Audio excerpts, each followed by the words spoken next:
All right, look. Hey, here's the thing. Listen. Hi, how's it going? It's me, your friend, Kate. Was I planning to hit these buttons at 5 minutes live? Yes. Did I forget to do that because I was too busy having a mental breakdown about being nervous? Also, yes. Hello, everybody. My name is Cadence of the Blade, pilot, swordsman, multidimensional handyman. It's so fucking good to see y'all. I have been, as you may have guessed, very busy with the stuff we will be talking about today. Here. Now. Right now. McLeod, Tora, Frosty, Goose. It's good to see all of y'all. I don't really have that much to say except, hey, let's get started on the shit that I have planned, which is not much.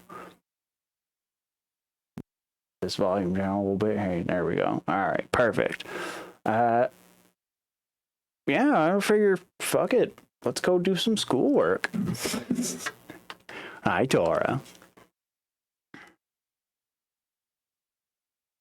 Yeah. Same here, McLeod. Oh shit, am I? Hang on a second. Wait, hang on. Firefox, where'd you go? And there we go. Why can I hear me? Why? Monitor on. Where's it coming from? Kill this, maybe? And then this?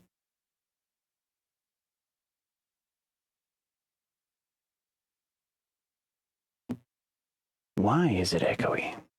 Why?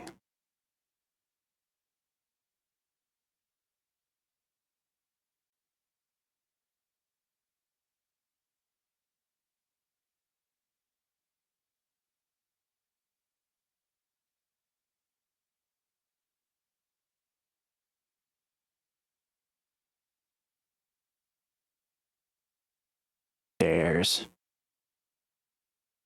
Hmm?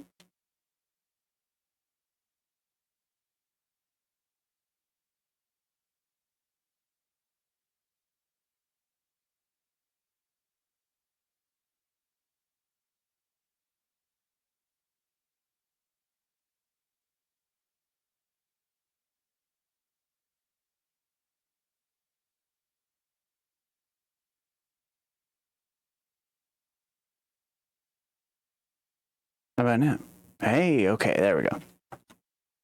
Just had to mess around with some stuff. You know how it goes.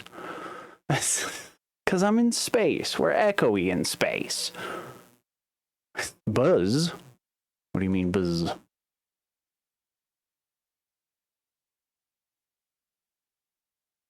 It is the funny man, Porter Robinson.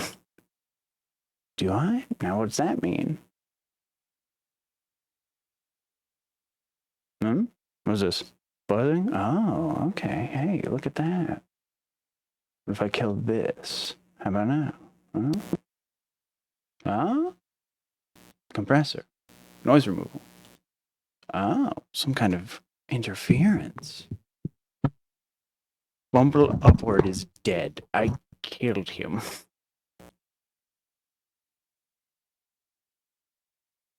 Noise removal. What could be causing that?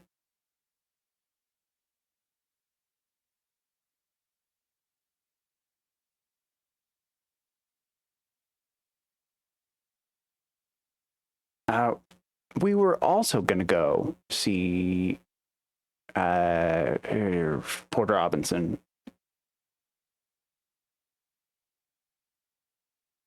for Sophie's birthday, actually, because he played the show that we were going to go to on her birthday. Yeah, we decided not to because she probably couldn't handle that.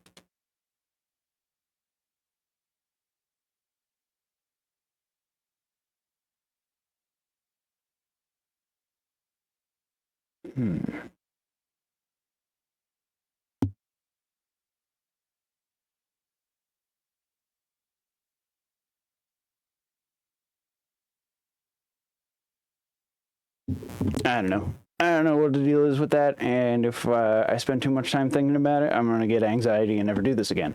So, we are here today to do something. I was thinking we would look at a couple of the videos. I'm in Women and Gender Studies, Intro to Women and Gender Studies right now.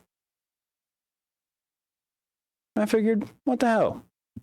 Let's look at some of the stuff that they're having me watch for it. There's probably people here that can help me with insights, have insightful takes on these things. Get this. Pull this over here. Don't dox myself with it.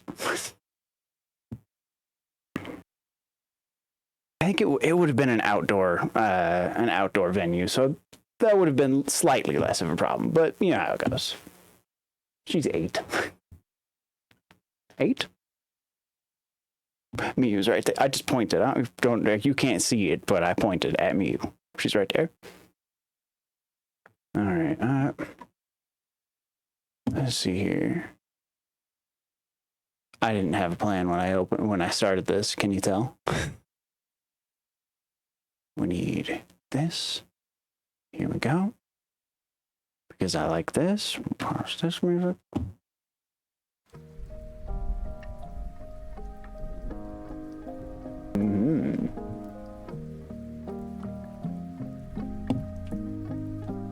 Ding dong, bing bong.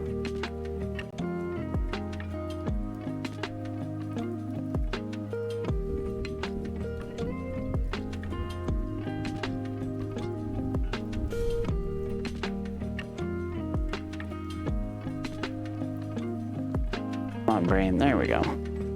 Bam. Ooh, all right.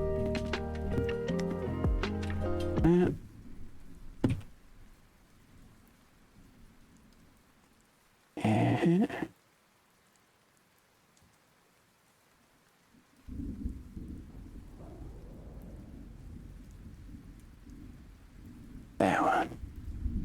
Bam.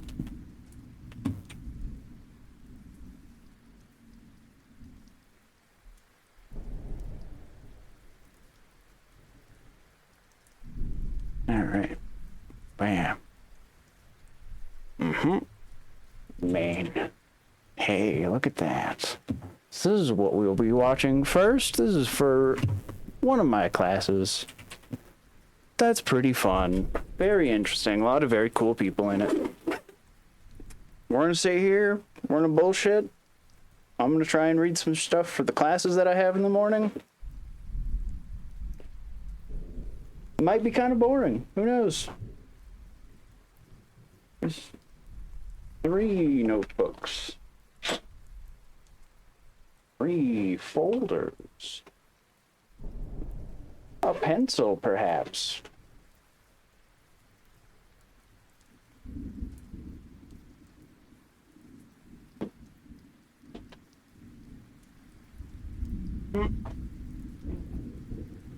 This. I've got to go through some poetry stuff, too, for literature.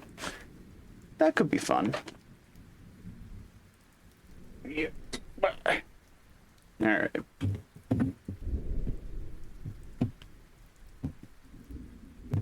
Firefox, where did I park you? There you are. Bam.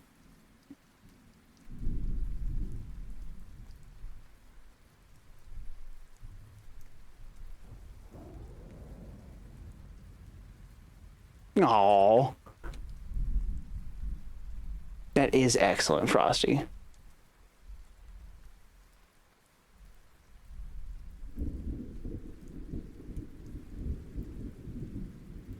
They can be full of wrath. You gotta watch out for the wrath.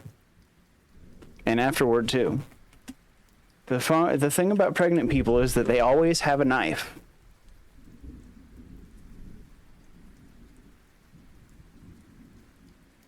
Notes. Here we go. All right. Bam, bam.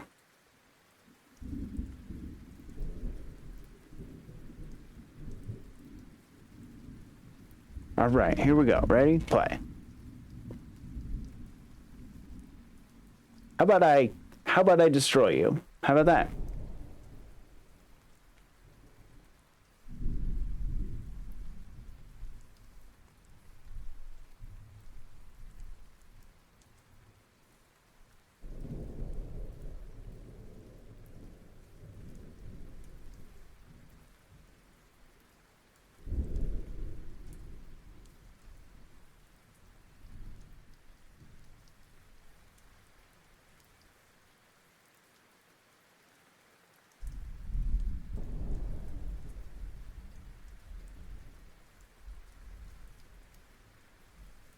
Of course it is.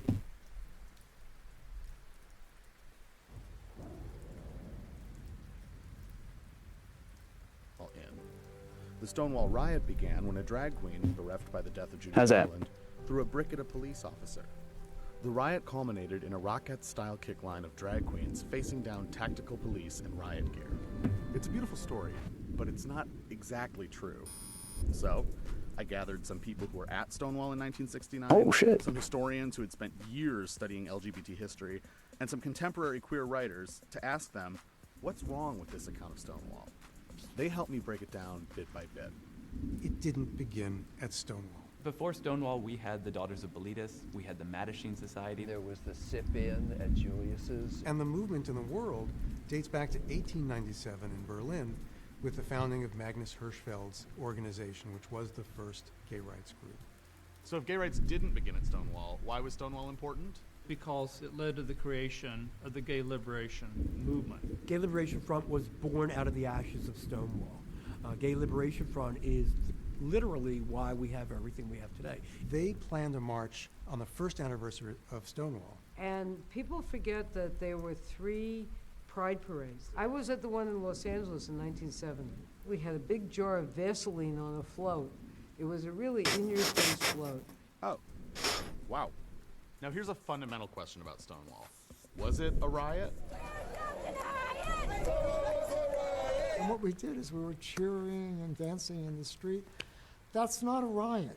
It was just a loud and bawdy, fun group of guys until it turned into a riot. It is called a riot, an uprising, a rebellion. I like the word rebellion, not overthrow the government rebellion, rebellion from within. Next, was the Stonewall Bar as idyllic as some media portrays it to have been? The Stonewall Inn was a safe haven for the queer community. But it was a dump. It was a hellhole. Dirty, rundown, mafia A run, mafia sleazy bar. And they watered down drinks. watered down drinks. There was a much better bar called the Cherry Lane. The 10th of always. Cookies. So the Stonewall Inn was neither New York's only gay bar, nor an especially beloved institution. Now, let's talk about that drag queen who started it all. They said that she threw the first shot glass at Stonewall, and it was the shot glass heard around the world. One of the persistent myths about Stonewall is that Marcia threw the first cocktail glass. Marcia herself said in an interview that I did with Marcia, I didn't get there until 2. I was uptown. I didn't get downtown until about 2 o'clock, because when I got downtown, the place was already on fire and it was a raid already. Marsha P. Johnson's friend and fellow activist Sylvia Rivera is also sometimes credited with starting Stonewall. Sylvia Rivera is known for throwing the first bottle at the Stonewall riots. Sylvia Rivera herself said in 2001, I have been given the credit for throwing the first Molotov cocktail, but I always like to correct it. I threw the second one. I didn't throw Fuck yeah, Sylvia, let's go. that comment was probably tongue-in-cheek. Second of all, it's not certain that Molotov cocktails were thrown at all. Regardless, They of were what thrown in my Johnson heart. did at Stonewall, their impact on the trans and gay movements can't be overstated. When I see people saying Marsha and Sylvia were the ones who threw the first bricks, I want to remember them in a way that feels honest, because their legacies extend far beyond that night. However, there was a gender nonconforming person that several witnesses credit with catalyzing Stonewall. She was very butch and she was tough, and the police were being rough with her, and she was really fighting back. We have 4 independent accounts who said that this woman's fight with the police is what tipped the scales and set it all off. She called out to the crowd, "What are you doing? Why are you just standing there? Why don't you do something?" Some people say that woman was Stormy DeLarvier, a lesbian who worked as a bouncer at the time. DeLarvier sometimes took credit and sometimes denied her role, but so far there's been no conclusive proof of who exactly that butch woman at Stonewall was. And now, ladies and gentlemen, Judy Garland. Judy Garland's funeral took place at Campbell's Funeral Home on the afternoon before the events at Stonewall. The patrons of the Stonewall used their grief over Judy's death to rise up and fight back. But were the two events related? The worst question that people ask about Stonewall is whether it was caused by the death of Judy Garland. Seems unlikely to Well, me. looks at the accounts published in 1969. There's only one account that mentioned Stonewall and Judy Garland, and that Hang on, pause that. Not just the death of Judy Garland. Right-wing columnist, very important note there. But it wasn't just, according to the right-wingers, the death of Judy Garland, but also the combination, like that and a full moon. God damn. To mock them. These guys are dumb. Realizing our anger and oppression of 2,000 years to a singer. So I went to Judy Garland's funeral, and a lot of Stonewall Queens did. Oh, it was like Noah's Ark. All of Judy's fans. God bless Judy Garland, but no, she was not the cause of the Stonewall riot. No. So now, let's talk about that brick. Fuck One of the no. most derided representations of the first brick came from the 2015 movie Stonewall. All anyone wants to talk about is who threw the first brick. Who threw the first brick? They were claiming, I threw the first brick. First off, it asks were bricks thrown. Where were those bricks found? Apparently there was a construction site that had a pile of bricks. I heard that last week. Did they show you a picture of that construction site? It's possible they were pulling rocks from the street. I haven't determined where that would have been unless it was in the park. If there's a tree pit, they're usually lined with something. Around this tree, there were these stones. I pulled up the stones. I know I threw stones. I don't know if I threw a brick. I doubt it. I think I was a stones man. So objects were thrown that may or may not have been bricks. But amidst all this chaos in the streets, did they really form a kick line while facing down police in riot gear? No, there was not a kick line at Stonewall. There were many kick lines at Stonewall. And I'll be glad to give you the lyrics. We are the Stonewall Girls. We wear our hair in curls. We don't wear underwear. To show our pubic hair. It was done to the tune of the Howdy Doody theme. It's howdy doody time. You're right, it is. All right, so we've worked out a framework for what happened at Stonewall that many people can maybe mostly agree on. But why does this even matter? Why are we nitpicking this to death? Because when we talk about what happened at Stonewall 50 years ago, we're also talking about issues the LGBT community is still wrestling with today, namely transphobia and racism. There's one graphic I'm thinking about in particular, trans women of color throwing bricks at cops gave me the right to get married. I think a lot of people cling on to these narratives because trans women of color are often already sidelined. I mean, there were some individual people of color, but it was not a group of trans people of color who started the rioting. If people start telling stories not as they were, but as they would like them to be, that procedure can be used by anybody for any purpose. So I think that we need to be consistent in the truth. If we are demanding that our history be respected, then we have to respect it ourselves. You have to apply the same criteria to our history, that it be worthwhile, that it be accurate, that it be well researched. We should recognize our warts as well as our flowers, as it were. I mean, I think historical erasure is real. How do we tell a history of something when our lives aren't in archives? Speculative fiction and historically informed fiction, to me, are ways to answer that question. And it doesn't have to be true to be meaningful. Stonewall was a messy evening. LGBT histories are very messy. I think naming that doesn't take away from the importance of what happened. I don't think anyone threw the first brick at Stonewall. And at this point, I don't care who threw the first brick. Oh, I don't think it matters. And it doesn't matter. Like, it doesn't matter. It's okay that we don't know. If it wasn't a brick, it was a rock. If it wasn't a rock, it was a purse. If it wasn't a purse, it was a shoe. If it wasn't a shoe, it was a glass. If it wasn't a glass, it was a dirty look. It was all of those things. It wasn't just that day, it was days before, and it was many years after. It's 50 years later, and we still can't agree on exactly what happened that night. But that's all right. Stonewall was about people reclaiming their own narratives from those that told them they were sick or pitiful or didn't even exist.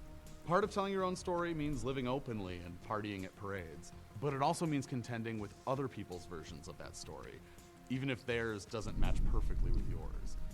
As Chrysanthemum Tran said, that can be messy, and that's okay. I love a messy party. Interesting.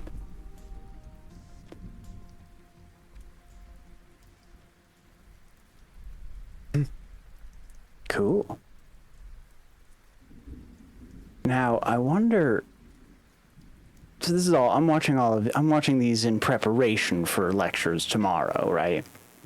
And so I'm curious what the professor's angle on these things will be.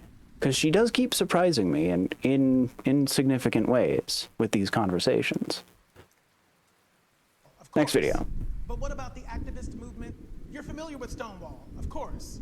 But what about the activist movements throughout history that haven't received as much attention? Let's take a look at some of the more obscure political actions that have also changed the course of queer history. A brief history of overlooked queer political actions, narrated by Billy Porter, illustrated by Amit Greenberg. 1920s, the Society for Human Rights. When U.S. Army soldier Henry Gerber was stationed in Germany from 1920 to 1923, he saw the rise of homophile organizations, as gay rights groups were once called. Upon returning to Chicago in 1924, Gerber founded the Society for Human Rights, the first gay rights organization in America, which also produced the country's first gay rights newsletter, called Freedom and Friendship. Shortly after the newsletter was disseminated, Gerber's home was raided by the police. He was arrested, his papers confiscated, he lost his job and life savings. The society fell apart. Later, Gerber relocated to New York City and began writing activist works again, this time under the pen name Parasex. He continued his activism until his death in the 1970s. The Mattachine Society was formed in the early 1950s by Harry Hay. It started in California, but quickly spread across the country, providing a space for gays and lesbians to gather and discuss their experiences. This was radical at a time when few Americans were out. In some places, it was illegal for homosexuals to gather at all. The organization declared homosexuals were an oppressed minority, that developing a community was essential to overcoming oppression, and that anti-gay legislation in the U.S. needed to be overturned. However, in 1953, the group's radical ideas were traded for more accommodationist ones, which stated that homosexuals should adapt to, not combat, heterosexual lifestyles in order to obtain equality. The Mattachines dissolved at the end of the 1960s when gay rights activism became more aggressive. The Daughters of Politis was formed in 1955 in San Francisco by Phyllis Lyon and Del Martin. It was named after poet Pierre Louis's The Songs of Politis, in which Politis was said to be a female lover of Greek poet Sappho.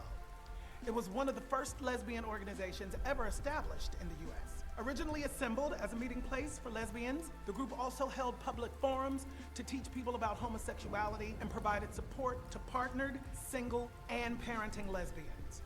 The Daughters of Politis shut down in the early 1970s, but is known for its commitment to fostering understanding in and out of the lesbian community. The riot at Gene Compton's cafeteria in San Francisco's Tenderloin neighborhood happened in August 1966. A policeman grabbed a drag queen in an attempt to arrest her, and she threw a cup of coffee in his face. A riot began almost immediately, with glass windows smashed by thrown sugar shakers, tables flipped, and cutlery thrown. These particular Compton's customers had had enough. Cops had been arresting drag queens, gay hustlers, and transgender women at the 24-hour eatery regularly for cross-dressing, for obstructing the sidewalk, or for any reason they could find to throw them in jail. After the incident, the diner banned trans women, and the Tenderloin's largely queer community rebelled, picketing the establishment and breaking its new windows. The Compton's riots received no coverage at all in any of San Francisco's publications, but today is recognized for its importance as one of the first queer uprisings against police brutality. The Sisters of Perpetual Indulgence first emerged in 1979 when 4 gay men, bored with the sameness of San Francisco's Castro district, put on retired nuns' habits. Realizing their presence could bring joy and initiate social change, they draw attention to queer discrimination and religious hypocrisy, promote safe sex, and educate against the dangerous effects of drug use, all the while raising money for AIDS, LGBTQ+, and community-related causes. Chapters have since expanded across the globe. Street Transvestite Action Revolutionaries, or STAR, was organized by queer historical icons and self-described drag queens Marsha P. Johnson and Sylvia Rivera. Both had been present at Stonewall and active in the Gay Liberation Front, and decided to organize homeless trans youth, drag queens, sex workers, immigrants, and low-income people in New York. Rivera and Johnson were homeless themselves and saw STAR as a way to help provide shelter for the people they knew as their children. They bought a building, fixed it up, provided shelter and clothes for people who came through. STAR grew from New York to Chicago, California, and even England, and lasted approximately 3 years before it shut down. While the riots at Stonewall are, of course, important, their story starts decades before and continues today. Thanks to people like Henry Gerber, Phyllis Lyon, Sylvia Rivera, Larry Kramer, and countless others, queer activism still has a loud and forceful voice in and... Pausing for ad break.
Welcome back, gang. Let's finish this video. Out of the community. We owe so much to their legacy. We continue to speak out in honor of the strides they made for us and the lives we hope to change in the future. Hell yeah.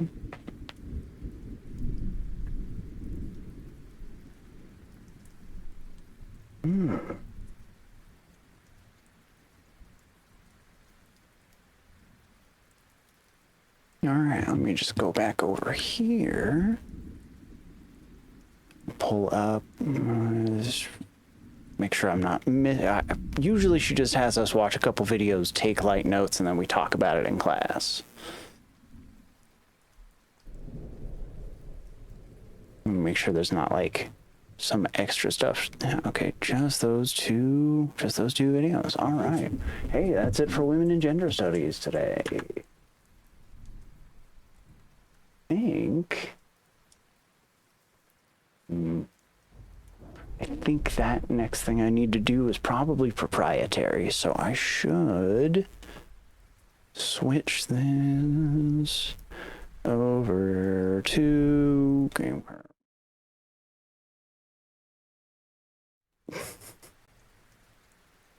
That was a big whoopsie that I just did. Here we go. Still getting my stream legs back, you see. Hey, look at that. There. Hey, who's that handsome fella? Damn, that's cool.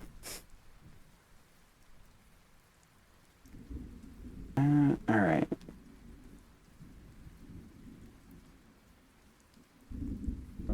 But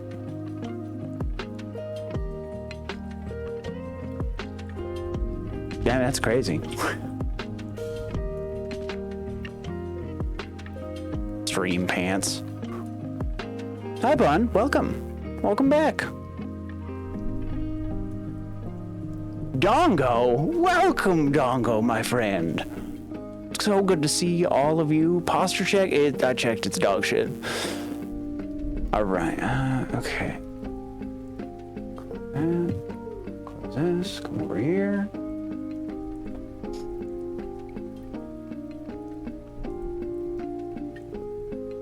I have have a study guide that I have to look at. Okay.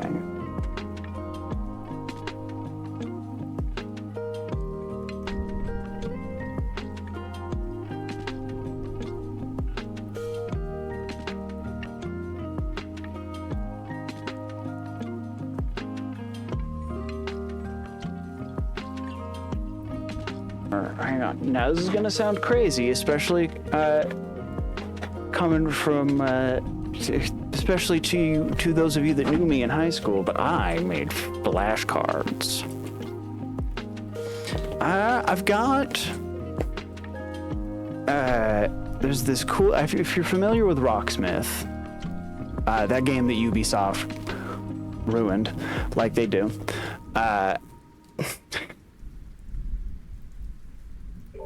I will be eating the flashcards. But there's a game that's similar called Synesthesia that does the same thing and works off of like... essentially, you can just plug sheet music into it and it will create a chart for you, if I understand it correctly. I might not. Okay. All right, here we go.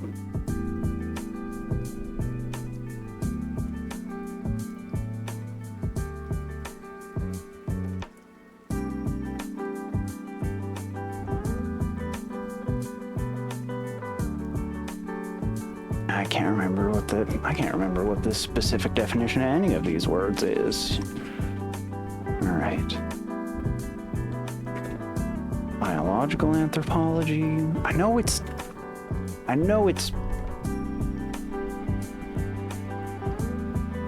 the best example of it is, I think, is actually human feces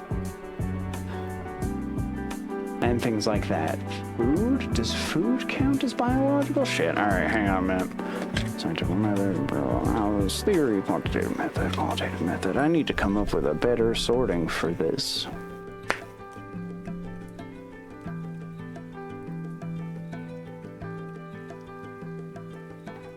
Qualitative.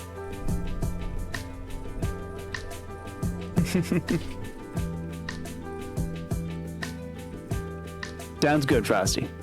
Have a good lurk. Oh, no.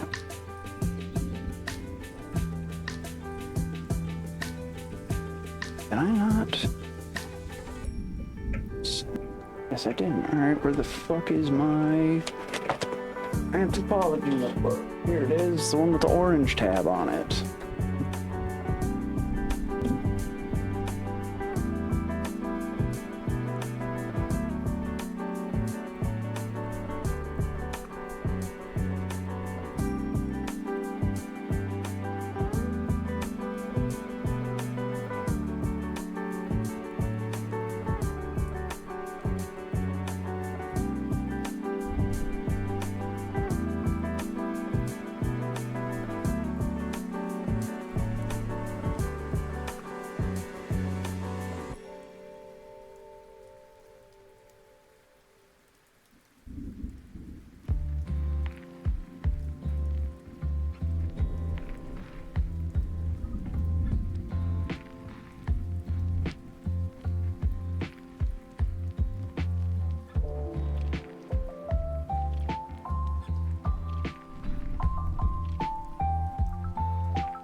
Where I wrote down the definitions of the 4 subfields of anthropology, but I guess I didn't.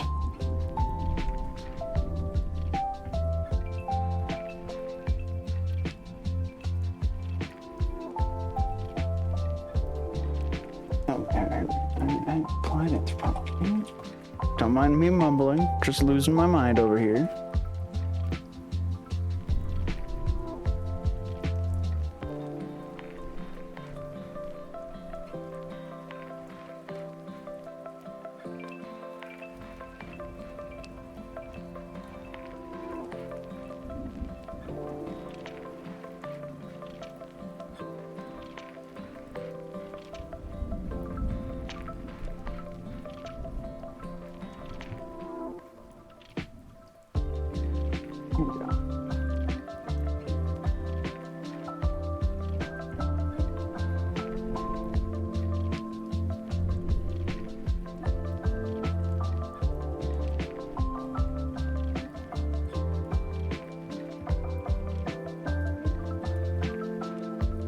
Okay. So whatever. The gooey stuff, basically, for biological anthropology. That's the devil's subject.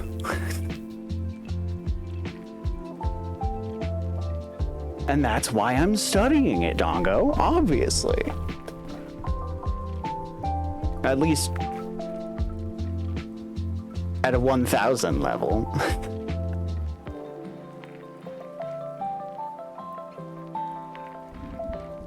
Having a look over my study guide for this quiz that I have coming up. Y'all don't mind us if I study, right? That's what he's doing. That's what that handsome fella over there is doing. That handsome fella is also me.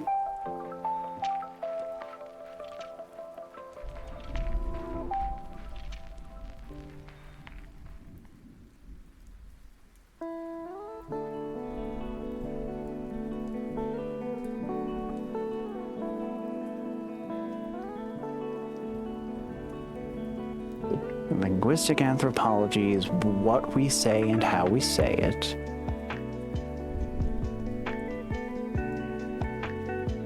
Cultural anthropology is about what we do and how those things interact with each other. Applied anthropology is going out and doing it. Archaeology is digging up dinosaurs. No, that's paleontology. I know. Don't yell at me. Only real things. Math? Numerology? That's just fancy math. That's just smart math. That's math for intelligent people. Handsome and intelligent is what numerologists are.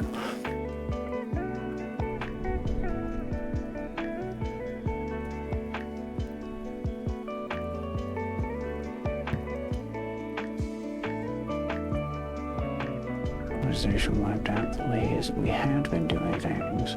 I wonder if this will be a multiple choice quiz. Quiz will cover 20 multiple choice matching questions and 2 short essays. Okay.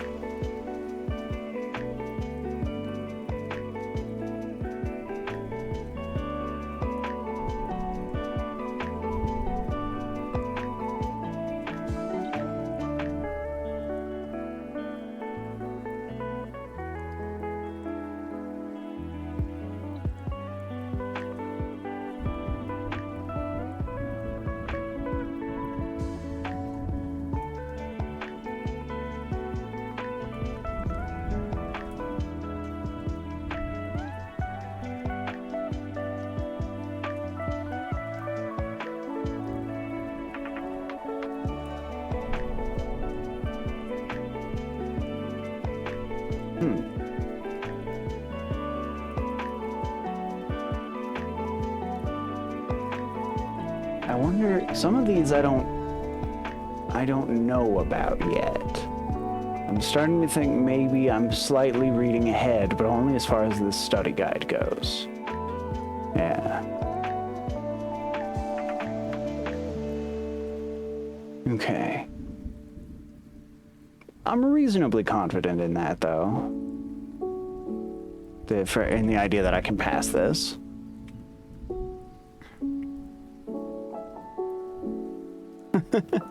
Gotta be careful, Dongo. That's the mark of the barcode. That's the mark of the beast right there. Gotta watch out. Hey, Talon, what's up?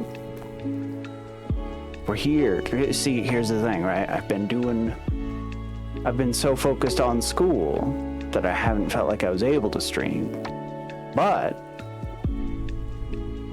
if I say, fuck it, you're all studying with me, you're gonna listen to my inane ramblings that are basically completely unconnected from the previous thought.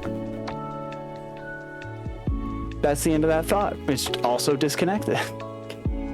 All right. I am reasonably confident I can pass this quiz. It doesn't even open until the 3rd, so I'm okay there, at least, kind of, probably. I hope. It's an open book quiz. I'll be all right. I'll be fine. This is fine.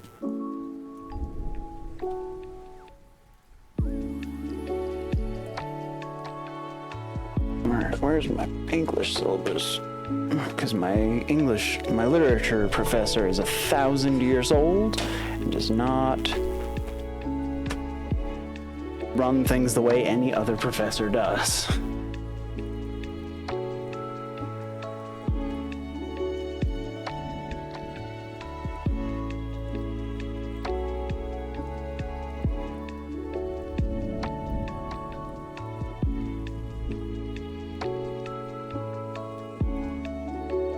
Yes.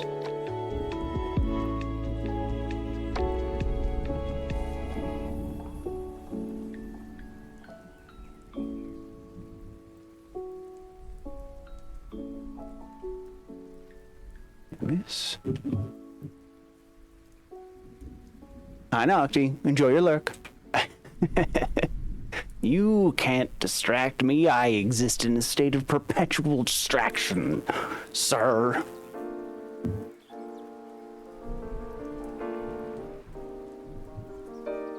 So yeah, it just happened. It happened again. There it was. Did you see me get distracted? No, you didn't. All right, I need... Oh, that's the wrong thing. Okay.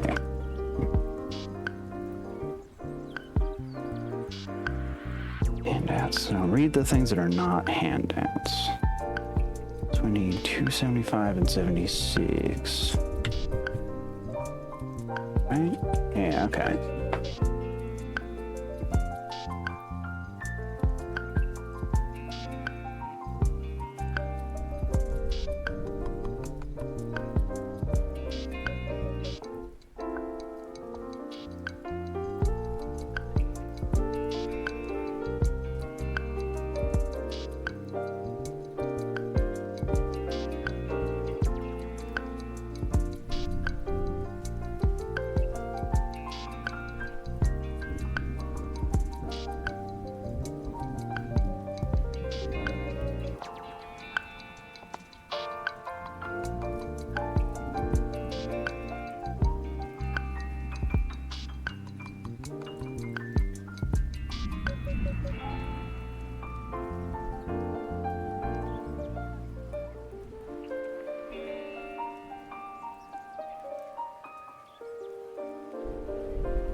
This is a villain now.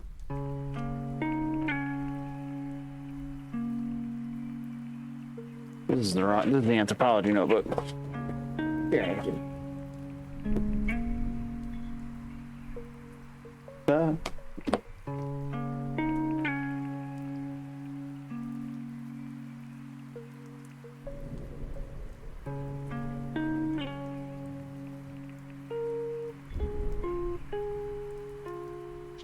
That's me developing stuff for the story that I'm writing. Hey, did y'all know that I'm a writer? Apparently I'm a writer. That's crazy.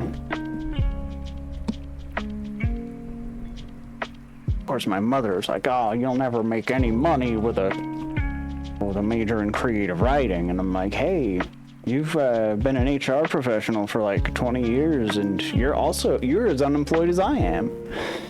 How's that degree turning out for you? We're all fucked. So do the thing you like. Don't bother with the other shit.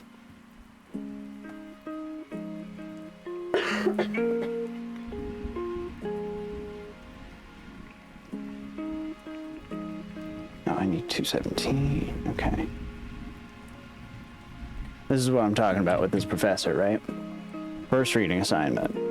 Pages 275 and 276. Second reading assignment, page 217. Third assignment, 97 and 98.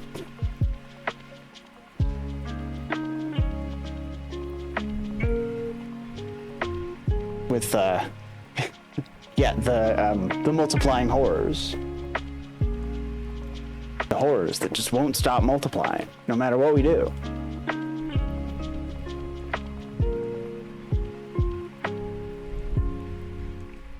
What I've been using, at least one of the stories, shit, maybe I'll read it for y'all. I actually really like how it turned out.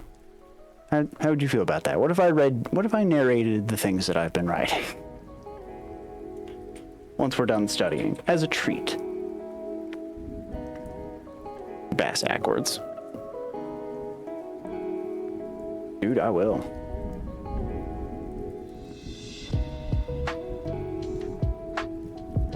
Right, but what I've been using that story for is as an anvil for hammering out my understanding of anarchist organizational techniques, or anarchist society in general, because I don't really understand it that well. Everyone around me at school is ostensibly an anarchist, but I don't really know what that means.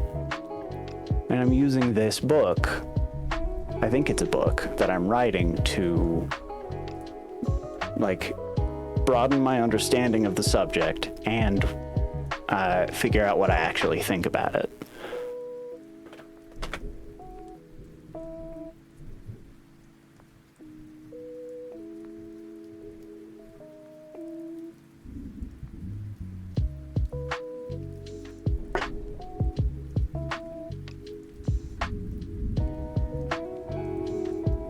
Don't mind me reading this poem real quick.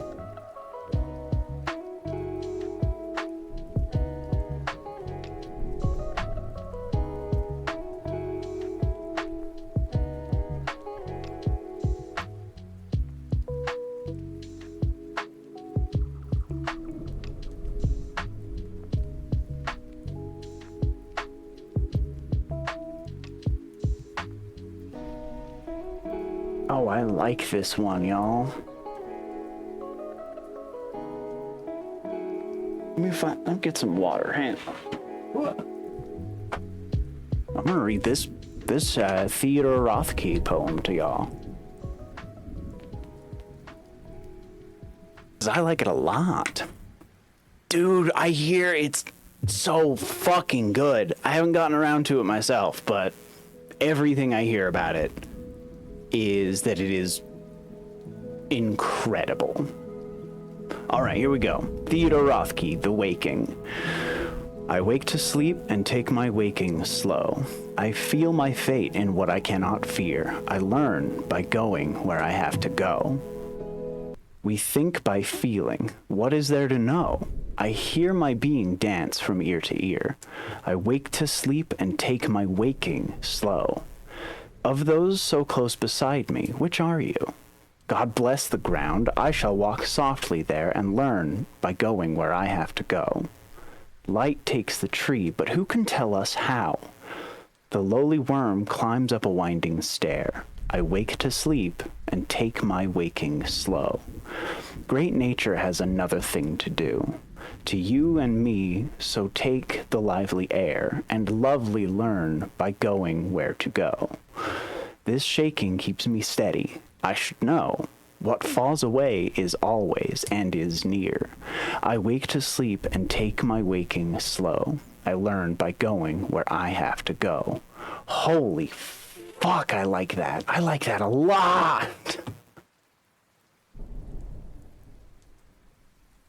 What traditional form? I think, is that?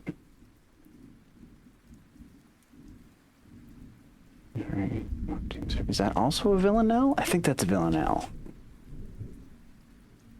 Yeah. God damn. That's incredible. All right, what's next? What's next on my reading list? Yeah, it's like the way he's using sound is incredible, and what I think he's talking about, and just the theme in general, is like that. Oh, this one's for me. He wrote this poem for me. That's cool.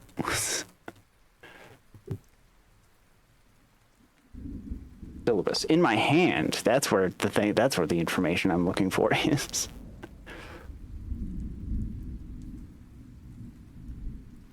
Seven and 98.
think.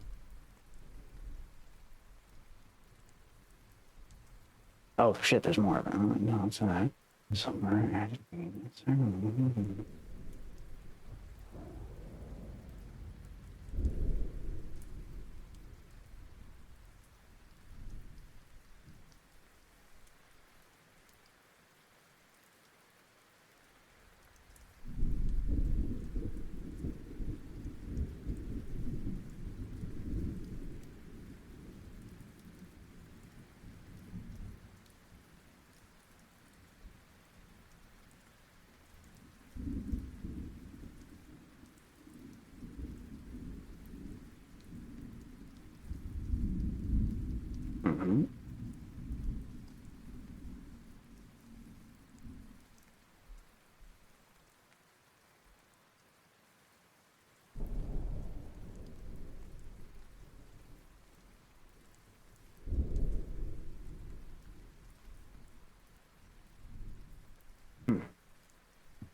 $16.33. That was such a long time ago.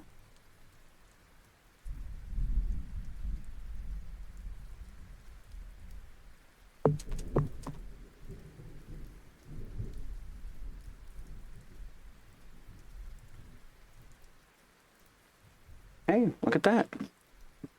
That's all of my reading for the day done.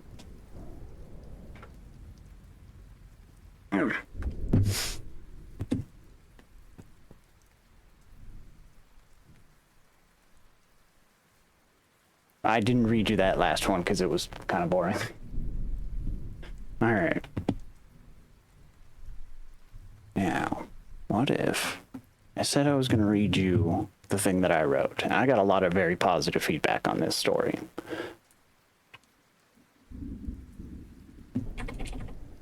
Suppose I can take us back over to here. So that's probably better.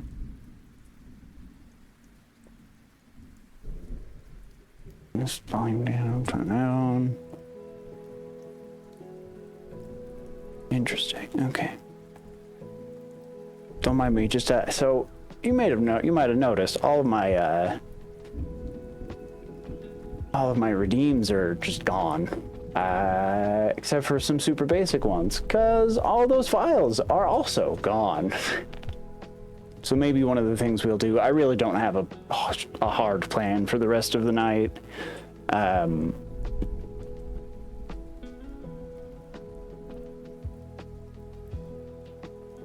But maybe one of the things we'll do is work on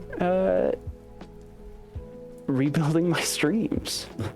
That could be interesting. I don't know. What do y'all think?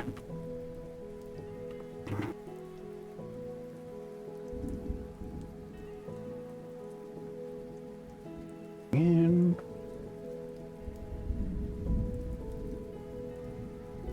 right, okay. It's been a minute since I've actually worked on this.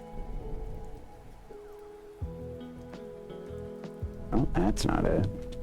Here we go.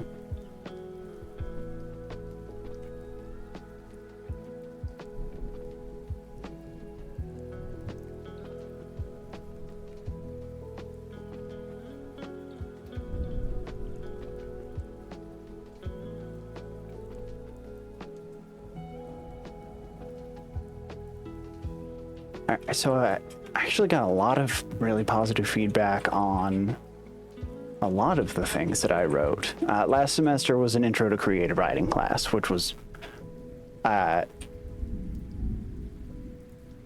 not gonna lie, gang, it was a little bit life-defining.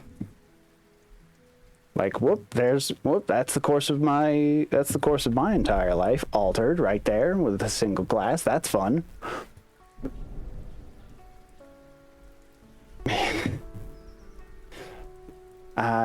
Listen, I fucking get that. And I'm saying that as an unemployed guy right now. I don't have a job. My previous employment got tired of me never missing a shift, but being a little bit late not every day, but most days. And they fired me about it.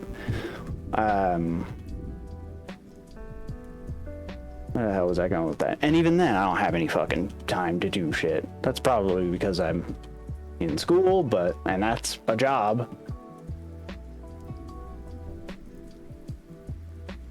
But like I feel like I should have more time. Wait, no, I didn't. Where did I put that? Right, here we go.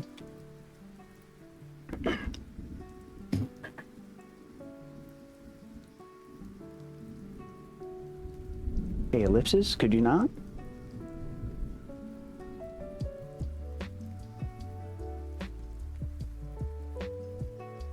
What? Why are you in not dark mode now?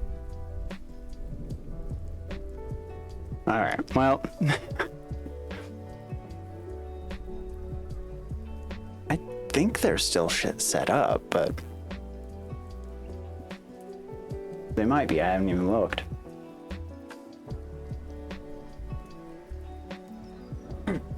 Alright, a little bit more water.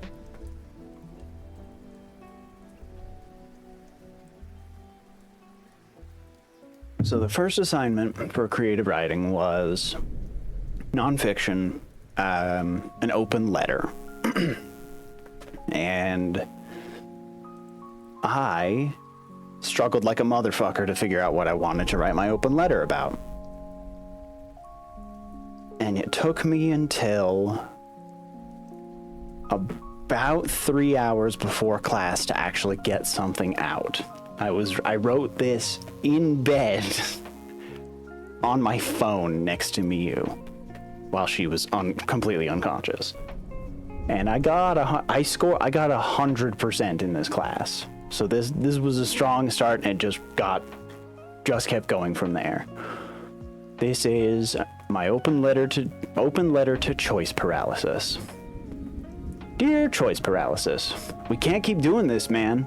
You cannot keep showing up for every single writing assignment I get. I swear, I hear those 3 little words, pick a topic, and boom, there you are, instantly, like a mummy's curse on Adderall.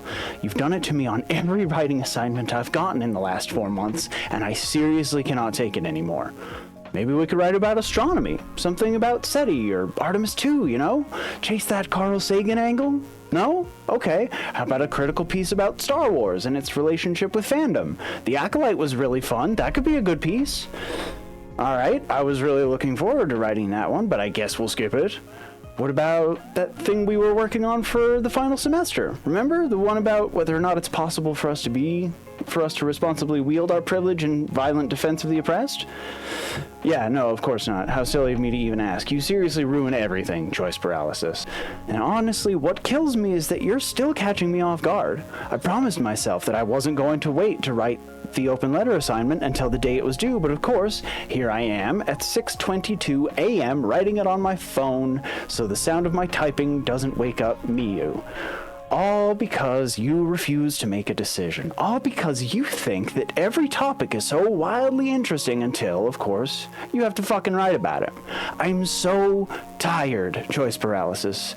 I'm tired of you, and the stress you cause, and the sleep you cost. I'm tired of that hollowed out, grayscale, just stare at the wall malaise, that headspace so vast and empty even the echo of thought becomes an impossibility feeling that you always drag me into. Here's my ultimatum, choice paralysis. Leave or die. Oh, what's that? Oh, you can't choose? No, cool, great, awesome, okay. Crapfully yours, me. That's my real full name right there. I'm not gonna say that out loud. So that was the first piece that I wrote for this class. I hope you liked it. Meta AF. Return of the Scuff. What do you mean?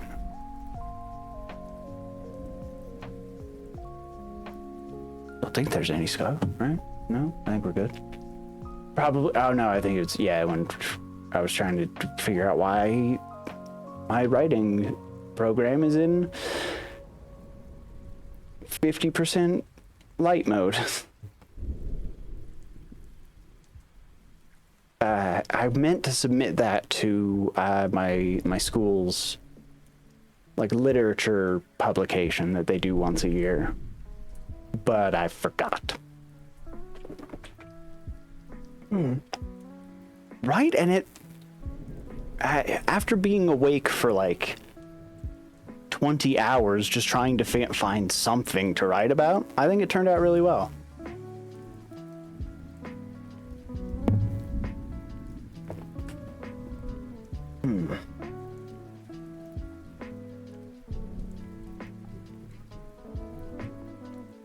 That was great.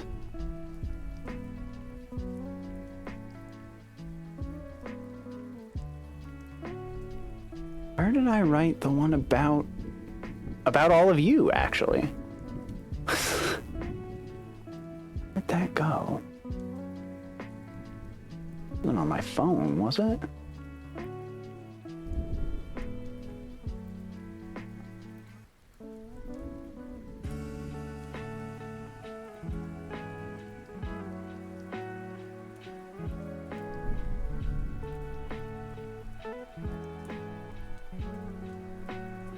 Poetry. Poetry? No, there's nothing in here.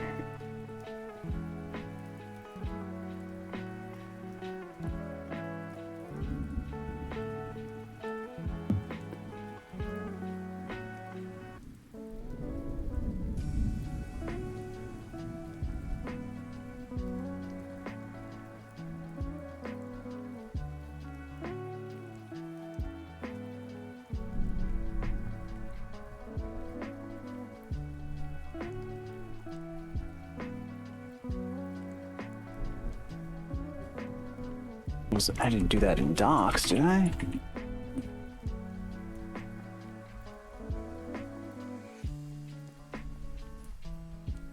So while I search for this other piece, what have y'all been up to? Anybody up to anything interesting?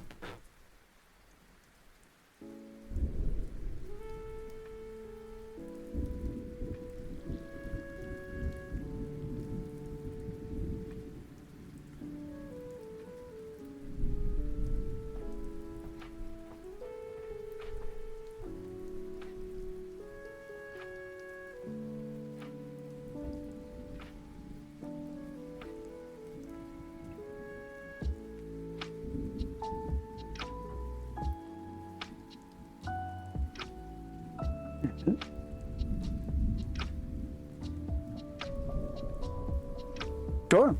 If you know where it is.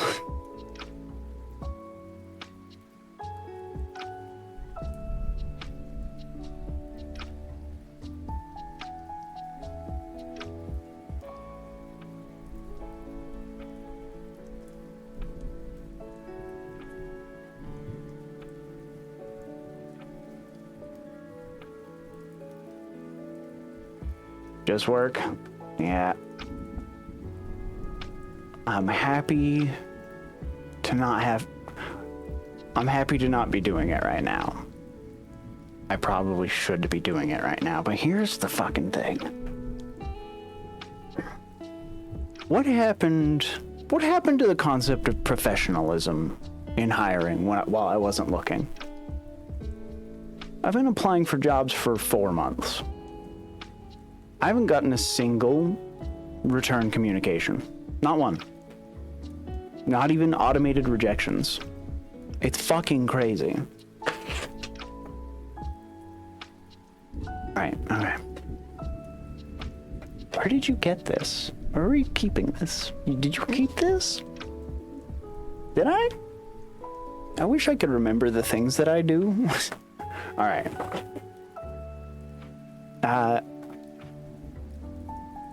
So this is called Wonder's Bastion. This is a poem that I wrote also for class that I'm very proud of. It is based on the first thing I ever wrote creatively, I guess you could say. Now, what's crazy about that first thing is that it was It was a response to like just an attendance thing. I had a math professor in my first semester that was like, hey, this is the last day of class. What would you do on an ideal vacation? And I wrote some shit. Some good shit. But I don't think it's quite as good as the poem. So we'll just do the poem. Somewhere I haven't found yet, there's this giant mountain cabin. This is about all of you, by the way. There's this giant mountain cabin. It's full of witches, dragons, shapeshifters, demons, robots, and dinosaurs. Fallen angels, mercenaries, even some regular-ass dudes. There's at least one secret vampire. Not that she'd admit it, of course, and a gentleman never tells. There's this bev witch that I call my wife, looks at my wife, who always laughs at that no matter how many times I do it. Find them, gathered in the kitchen, always full but never crowded, mixing drinks with their mythology, making food and conversation. At the tabletop or television, these are gamers, one and all. Rolling, raiding, storytelling, rivalries, the stuff of legend. In laughter forged and broken, and in laughter soon forgotten. This place I haven't found yet, I picked it for a reason. See, sometimes this family that I've found and built and tended like a gardener, pirates, cryptids, lycanthropes, necromancers, liches, paladins, barbarians, upward of 2 Grinches gang, it can be a little overwhelming. Out here, no one needs me. They are safe. They can be still. There's nothing left to threaten them, no one else for me to kill. I picked this place I haven't found yet for the quality of the sky. Not that void-polluted blanket that smothers light and wonder, no, but a sky as rich and deep and dark as a coffee and dessert you know you paid a bit too much for. For the way the sound of my favorite people fades and fades and fades until it finally gives way to the sound of cricket song. And the midnight summer breeze, which lends the air a lover's bite, sings an aria to soothe the mind on twigs and grass and leaves. Somewhere I haven't found yet, on a hilltop, near a cabin, rests my dad's old beat-up lazy boy, me, my telescope, and heaven. There, I wrote that for all of you.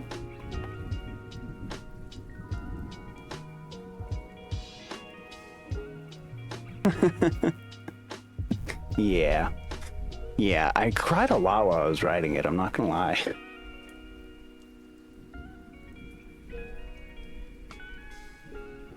Is there anything else that was besides the thing that we're building up to? Was there anything else that was crazy good that I wrote last creative writing?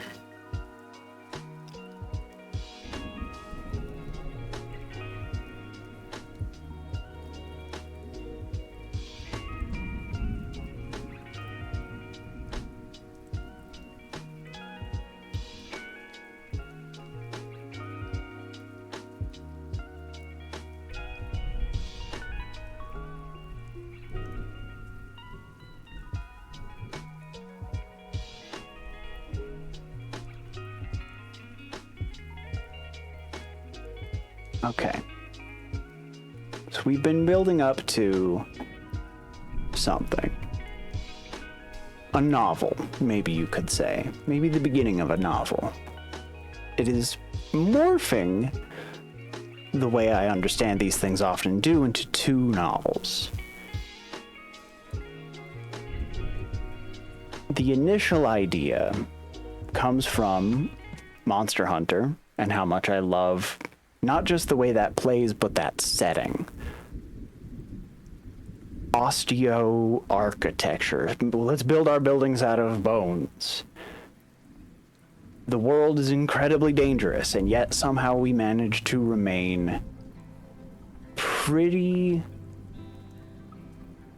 staunch in our dedication to preserving the ecology, living in harmony with nature. I think that's fascinating with how dangerous that world seems to be daily, all the time. So I took that idea, and one of my favorite books, Psalm for the Wild Built by Becky Chambers. You will see that story all over this. It's everywhere. And I mooshed them together because I really think, especially what the Fifth Fleet has going on in the New World, I think when you look at that and maybe fast forward it like 400 years in terms of possible technological advancement, I think it looks a lot like Becky Chambers' solar punk world in Psalm for the Wild Built. So I'm taking those two ideas, I'm mooshing them together, and I'm playing in that space.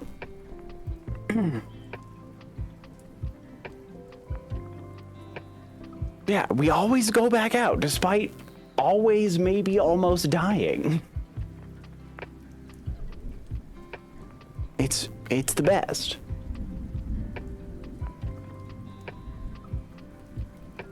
But here's the thing. Before I go into reading this story that I've titled, We Leave After We Eat, we have an ad break in about 1 minute and 30 seconds. So, y'all excited for that? What? Y'all excited for Wilds? We got that beta in like a week, maybe. Something like that. Very exciting. Guess you could say we're gonna get wild on it. 100-player lobbies, gang. Let us, as the children say, fucking go. Longsword return. Longsword never left. The thrill of the hunt. The stage of history. The punching of a Clifford, big red dog, Odogaron, to be clear about the subject of that joke.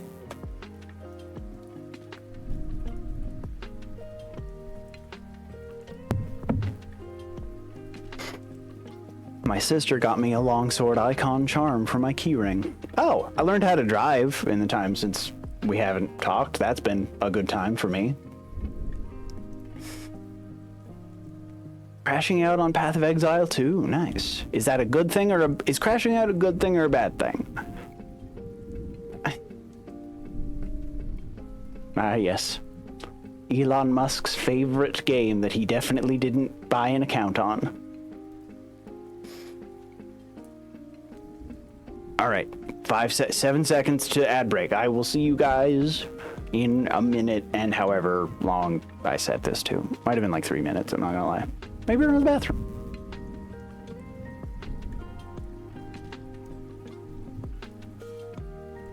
We're on an ad break right now, right?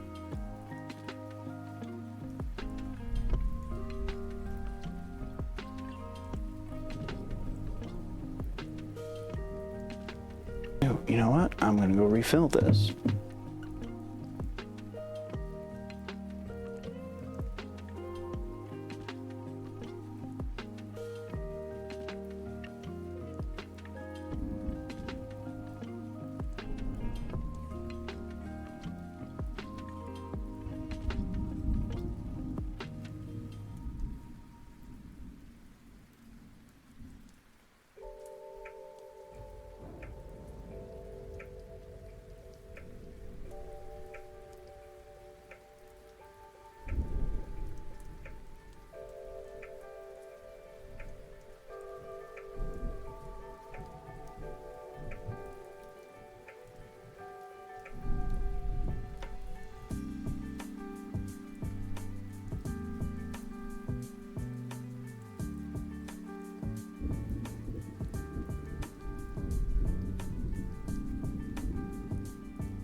All right, we're back.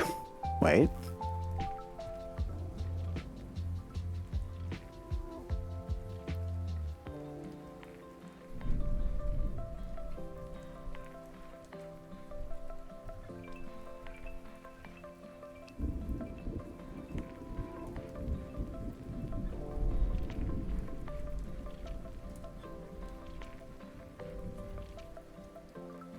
That's weird. There's supposed to be a chat box right there. I don't know. I'll look at that later.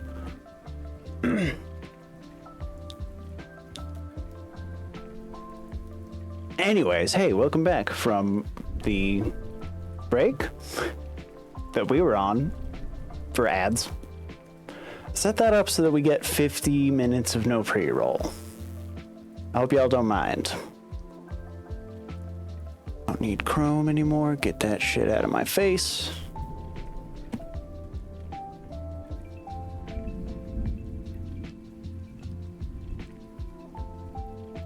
Think there's anything I need left over there? Okay, perfect. Right, so is it this? No, that's the original thing.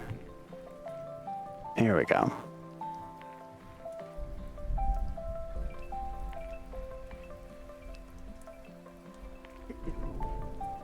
So here is the genesis of what will probably become a novel at some point. Still working on it. Still chewing on it. That's what I'm doing to it. A little bit of context, I get. Nah, maybe context is probably the wrong word, but this is not Earth that we are dealing with. This is something else. The reason I think this is beginning to morph into multiple stories that are connected, a cinematic universe, if you will, is this is Ark ships. This is going to be an Ark ship story, but not when we join it. We're a couple hundred, maybe 1,000 years out from the arrival of the Ark ships from Earth to this world. I'm still hammering those details out. That's what I'm doing most of my research on right now. I picked up this wonderful book called Reclaiming Space. It's a bunch of essays about decolonial space exploration. It's fucking amazing.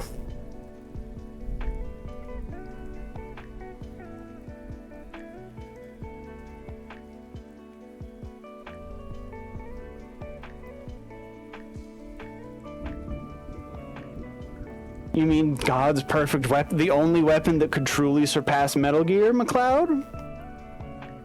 Mozzarella sticks, long melty cheese.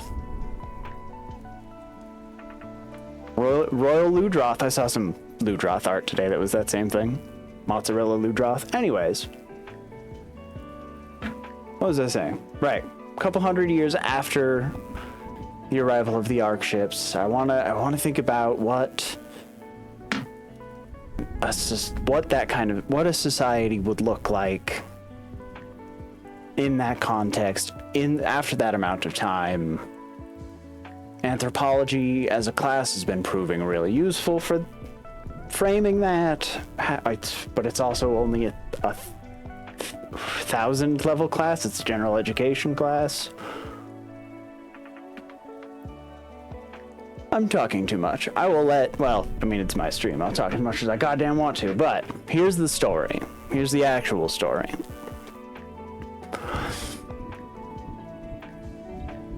I'm gonna pause the music. Yeah. All I want is the rain. This is called We Leave After We Eat. Orden was the very best at waiting. In a former life, he'd been a monk of the 6th star. That monastic existence had consisted of rather a lot of waiting. Waiting for the seeds he planted to become stalks and vines and fruit-bearing branches. Waiting for the shrill song of the kettles, for the scent to rise out of the teacups just right. Waiting for the people in his care to find the words that would let them feel what they needed to feel, steaming mugs in hand. Waiting was just part of the job. Maybe that's why it took him 2 full years to sign up for the Wild Guard Hunters Training Program. 2 full years ripening and rotting on the vine, waiting patiently for answers that would never come. Why did Rose Point Monastery burn down? Why was he the only survivor? What was it that he'd seen in the sky? Orden thought about his former home, his former life, often. He thought about, wait a minute, this is the wrong version. This isn't the one I submitted. Hang on. There we go. That's the bullshit one. That was second draft, I think. Take 2. Here we go. Ready? Bridgefang Plaza sweltered in the midday heat, buzzing with insects, people, and rumor. Towards the plaza's north end, a bakery mingled the scent of fresh bread with the food being served al fresco at small boutique cafes. The sky above is a madness of flapping wings, shouted commands, and cracking, high-pitched animal calls. Nobody pays attention to the great flock of wyverns overhead. That's entirely normal. What caught the eye was the hunter. The dark-haired hunter that stood ramrod straight next to the fountain at the center of the plaza was hard to ignore. The enormous longsword strapped to his back, obviously second-hand, the lines of age in his face, the prominent marks on his uniform indicating a low rank. The people that noticed Orden had questions. He might even have answered those questions if any of them had bothered to ask him. Orden Airy, newly promoted 2-star Wild Guard hunter, did his best to ignore the half-heard comments that sounded like a little too late for the hunt, old man, and held back a couple of years. Yeah, and clown-ass looking sword, but he pulled it out of a dumpster for clowns. I got a lot of feedback on that line. Orden did his best to not hear any of this. After all, what did they know? He was about to depart on his first official mission. And to the Wineversity, no less, he thought. He'd arrived an hour ahead of his field team's scheduled departure, wanting extra time to double and triple check his equipment. He had now been standing here, marinating in sweat and sidelong glances and all of the wonderful smells of Bridgefang Plaza, just waiting for that lagomorphic bastard to show up for 3 hours. Orden was the very best at waiting. Before today, he'd been pledged to the Order of the Sixth Star, a tea monk, a facilitator of rest and comfort dedicated in service to his community. That monastic existence had consisted of rather a lot of waiting. Waiting for the seeds and bulbs to become stalks and vines and fruit-bearing branches. Waiting for the shrill song of a kettle for a floral scent to announce itself on gently curling wisps. Waiting for the people in his care to find the words or the silence or themselves in the steaming mugs Orden held out for them. Waiting for someone to finally explain to him why all of it had burned. Why was it that he had survived the fire at Rose Point Monastery when so many others hadn't? Why the flames seemed to splash and flow and drip like improperly thickened preserves? What it was he had seen in the sky. For 3 aimless years, Orden waited for those answers. They did not come. Like unpicked fruit, the inquiries he made into the state of the investigation rotted in mailboxes, inboxes, and the confused looks of the fire warden's desk attendant who had always just started working here and didn't really know how to do anything yet, sorry. When construction began on a new monastery right where Rose Point had been, the old building's foundation repaired and repurposed, Orden knew he would never know the truth. For a while, he tried to live with that. The new monastery was designed to be a perfect replica of the one that was destroyed. Every room, every hallway, every weird little closet and oddly narrow staircase recreated in exquisite detail. Every odd angle, every secretive little nook and cranny exactly where Orden remembered them. Everything about it felt wrong. The light switches were stiff and snapped into position with a spring-loaded aggression. The doors swung on silent hinges carrying handles. I lost it. Hang on. The doors swung on silent hinges carrying handles that glittered at the edges like freshly sharpened knives.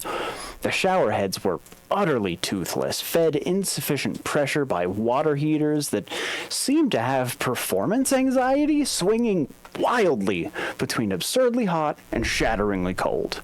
There was not a single speck of dust to be found anywhere in the entire building. The monks that came to take up residence in the new monastery decided to call it Newberry. They welcomed him as a brother, putting him up in the room that now occupied the space the one at Rose Point had.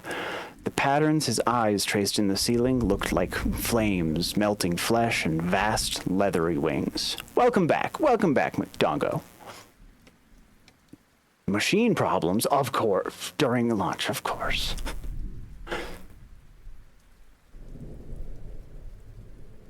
When his new siblings figured he'd been given enough time to settle in, the chores began to roll.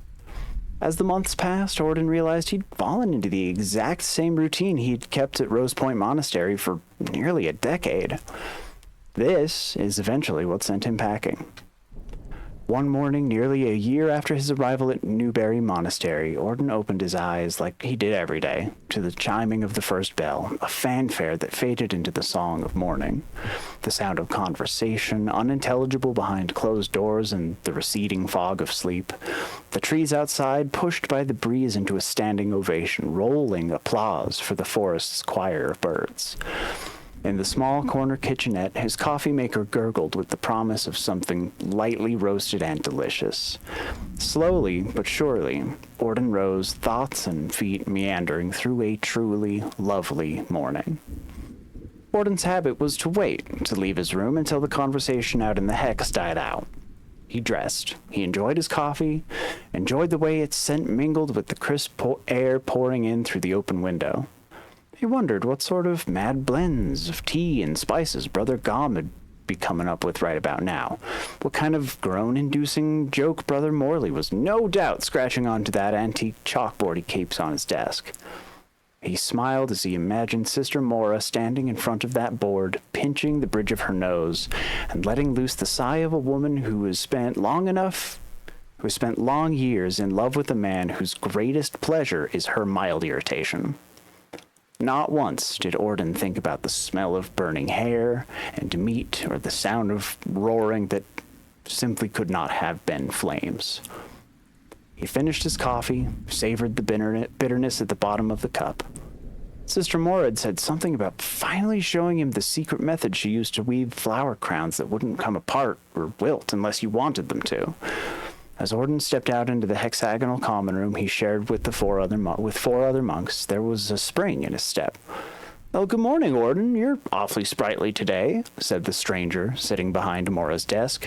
"Yeah, it's kind of weird to see you this energetic this early in the morning," said the stranger, sitting behind Morley's desk.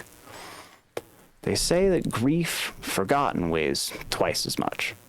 Orden could feel it pulling him down as he turned to flee the people the universe had so callously replaced his friends with. Every corner he turned revealed more unfamiliar faces with names he realized he didn't know. The lights were too bright. The air wouldn't fit inside his lungs.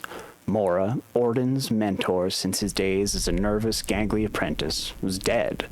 Morley, her husband, the kindest, most ridiculous man Orden had ever met, was dead. Gom, the great mad tea monk, the first person Orden had ever kissed, was dead.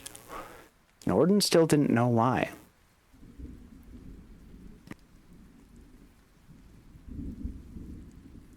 Hang on a second.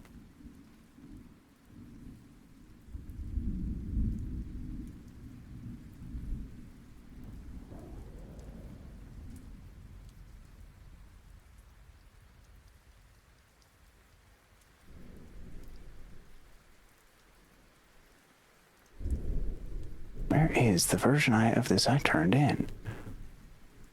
It is this, isn't it?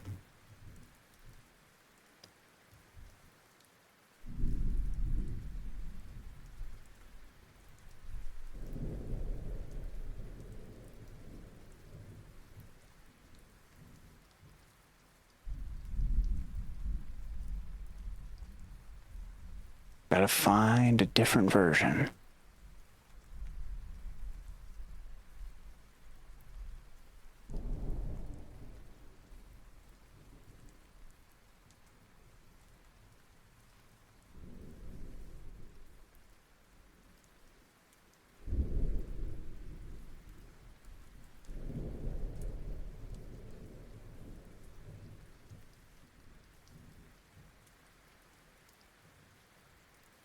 go. Okay.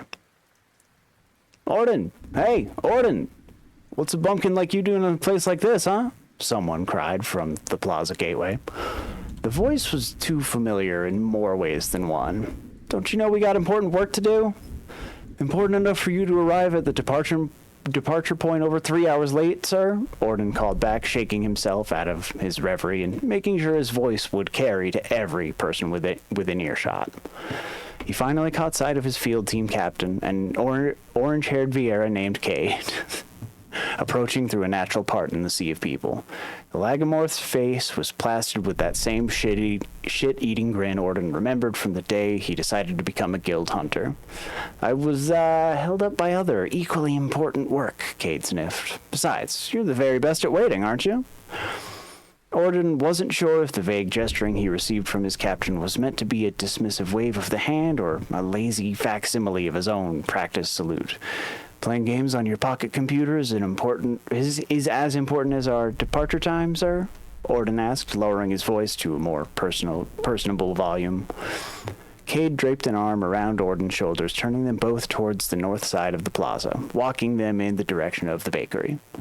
You know I hate being accused of things I actually did. Orden, who in the seven hells told you? Cade said, breezily, one end of his crooked bastard smile climbing just a bit further up his face.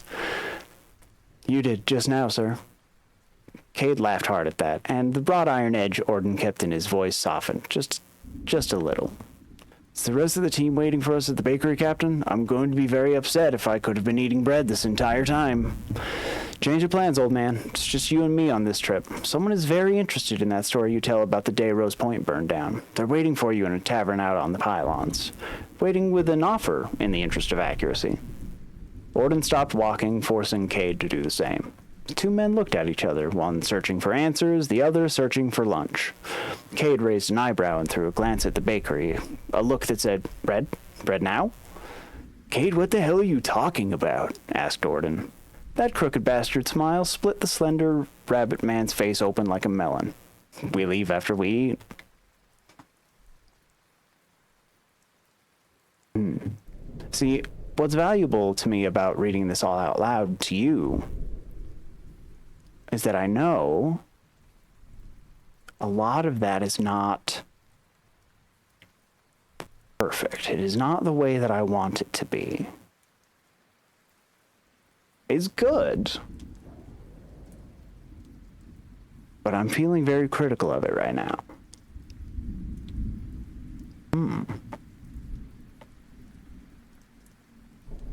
Anyway, that's what I've been doing, working on, trying to read stuff about.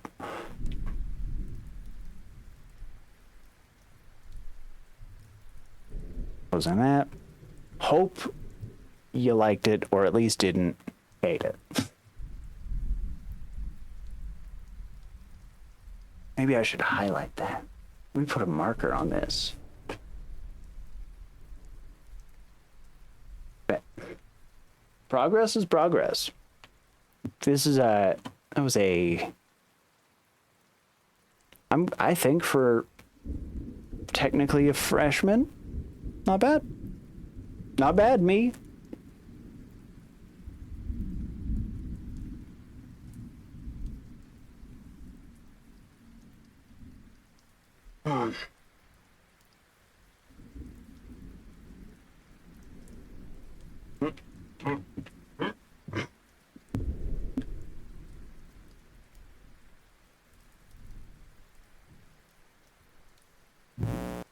All right. What's next, gang?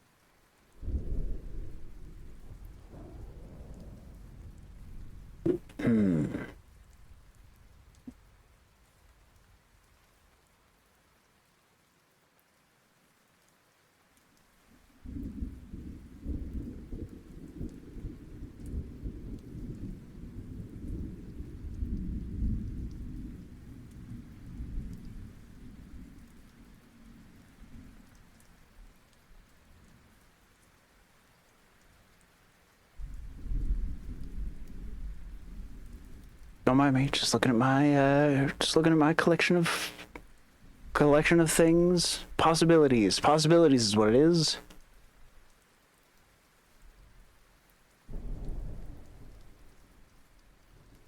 Absolutely, McLeod. Thank you for hanging out. I appreciate you. Almost 4. Dang.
Come on, brain. Give me some serotonin. Give me one thing that we want to do. Work with me here, meat. Fuck.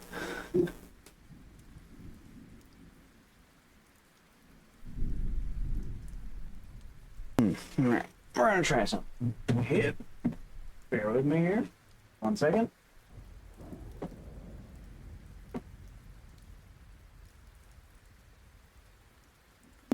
Start playing the music again.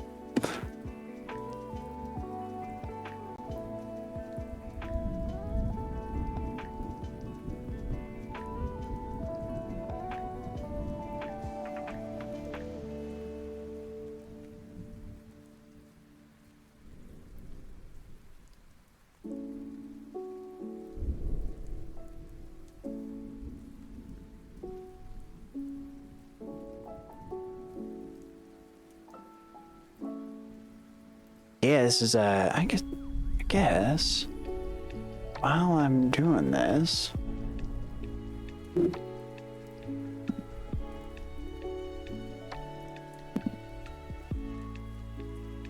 that's this. This is Spirit City Lo-Fi, I think this game is called. Yeah, you make a version of yourself. You can make them do things, dress them up, collect bees, and the storm sound is just included. It's quite good.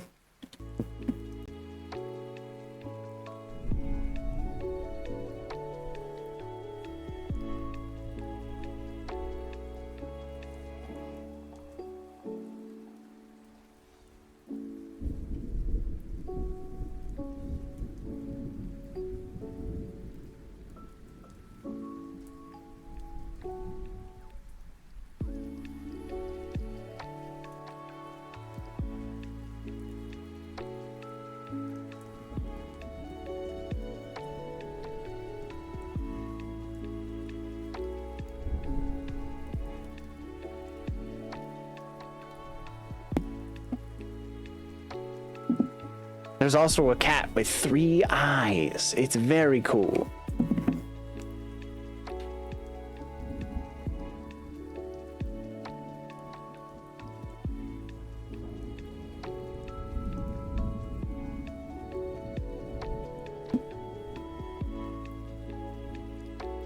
Look, I might not have hands as a rabbit man, but I do have hands. Here they are.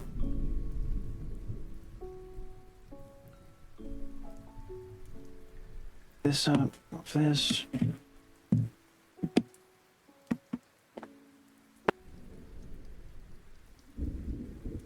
Look, if I get paint on the table, that's just flavor. That's just added character, right? I'll keep that. Bye.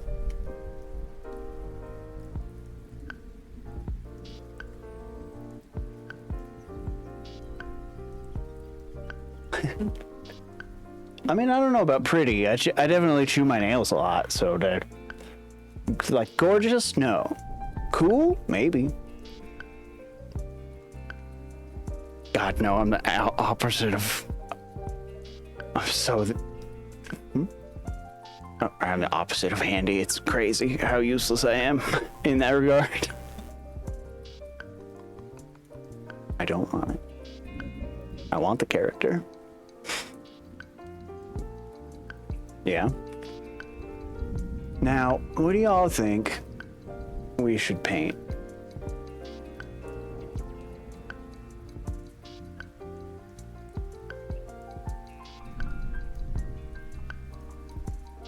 I've got orcs.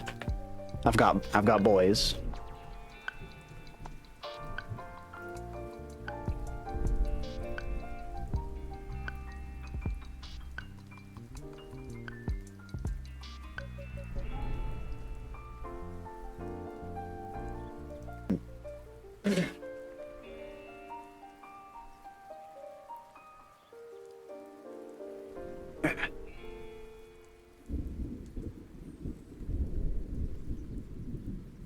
I mean, there's red accents on the boys. I don't know how well this is going to show up, but there he is.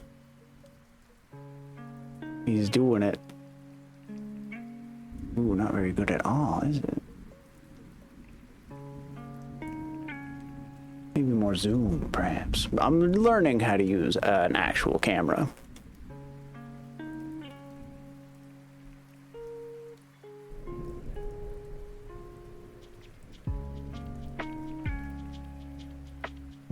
Oh, you can't see that. I'm such a fool.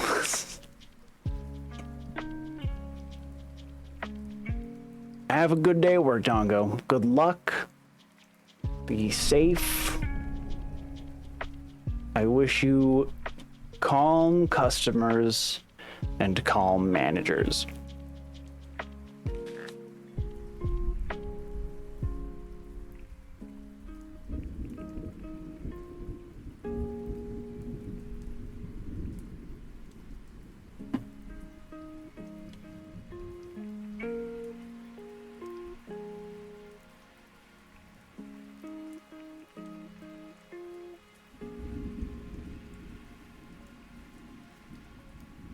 Enter, transform. There we go.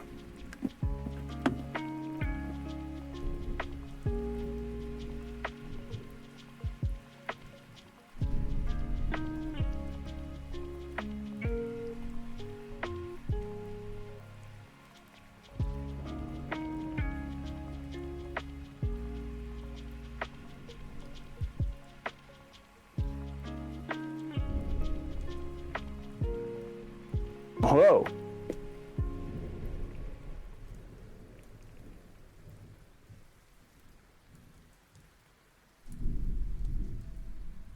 Stealing a page out of Kieran's book is what I'm doing here.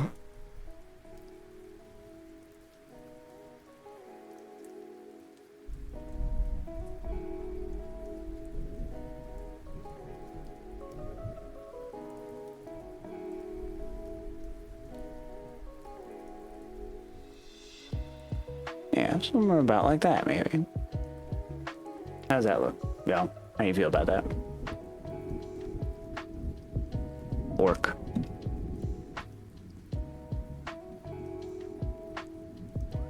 Jeff, wait, shit, I'm stupid. Oh, I'm such a fool. Wham, there we go. How's that look? Good enough. Maybe we have to warm up the light a little bit.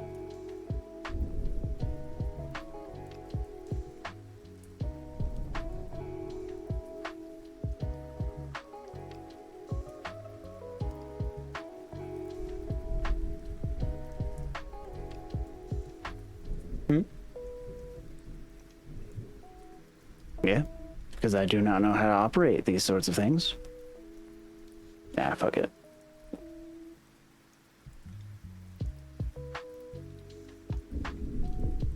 Hey, please enjoy the look of this orc. Maybe up top like that isn't a good place for them.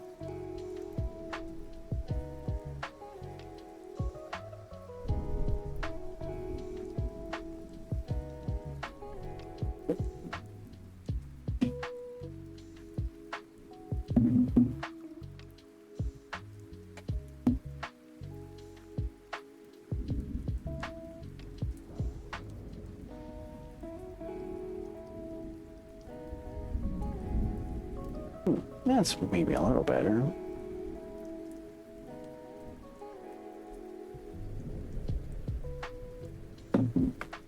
What if he's just like right up against it?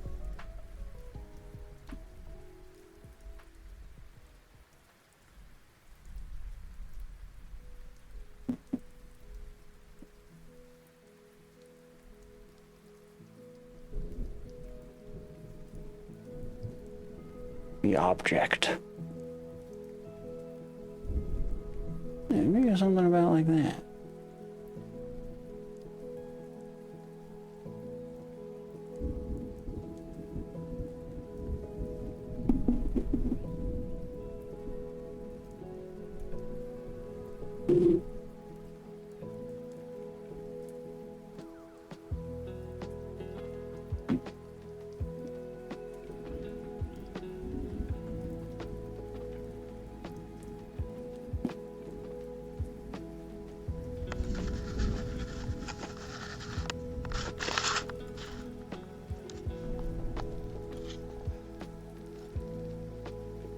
Hey, I can live with that.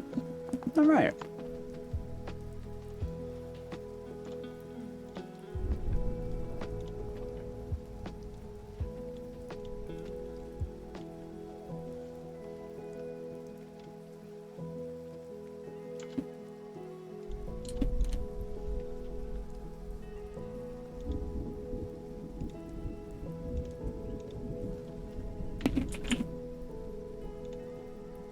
Hey, no, I think there's a specific category for this now, isn't there?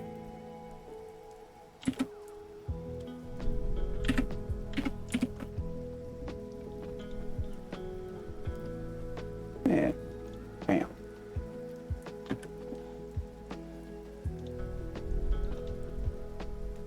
Yeah, that's my chopper.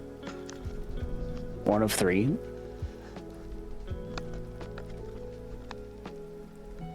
I think it turned out very well.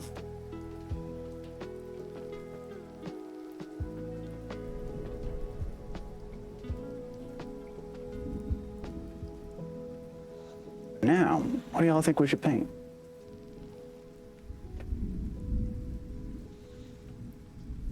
We could keep going on choppas.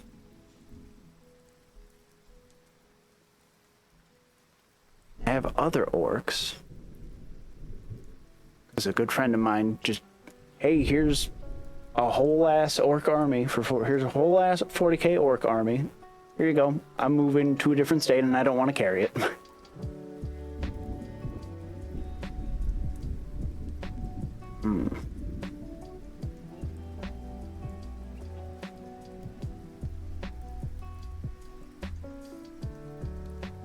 Tempted to steal one of my sister-in-law's Skaven. She bought a pack of clan rats because she wanted to paint some rats. But I don't think I will do that because because stealing is wrong.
Bam.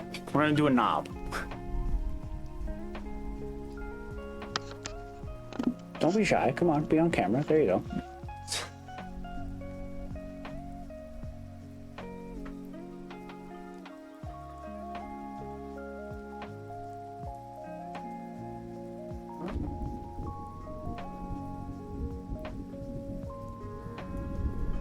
This guy again.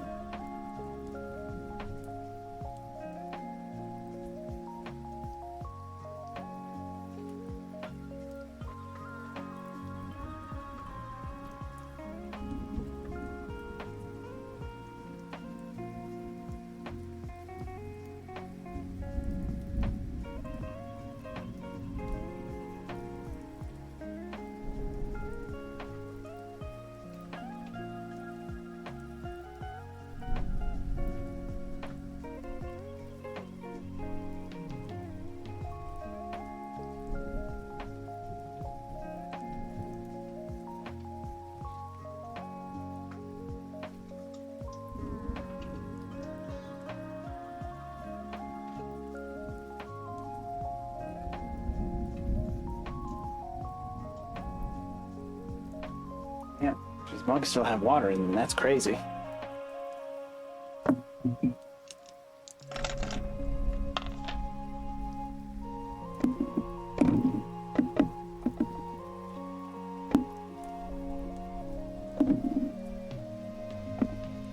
I have green. I'm trying out this verdigris paint that I got too on something. I don't know what part of this orc is going to be verdigris, but it will be. Paper towel. Paper towel.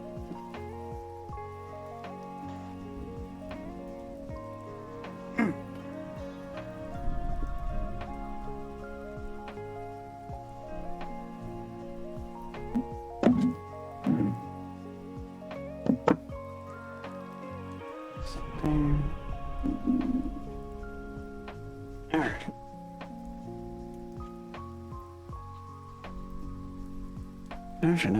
How do I do this?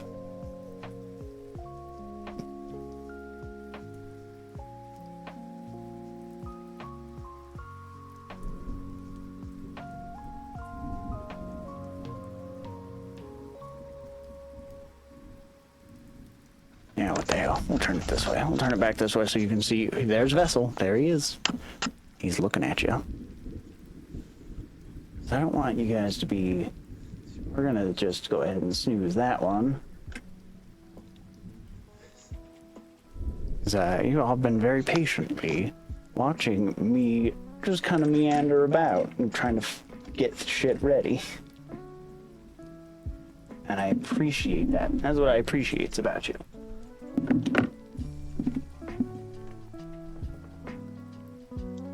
Let's start. Let's see here. Here's our son. Here he is. There's his entire ass. So I don't have a consistent plan with any of these. I kind of plan on doing each one like fully individually, which is probably not a good idea, but that's how I'm gonna do it. I think I'm gonna start out with my favorite, which is, right now it's the Warpainter's Rough Iron. So fucking good. Looks amazing on everything.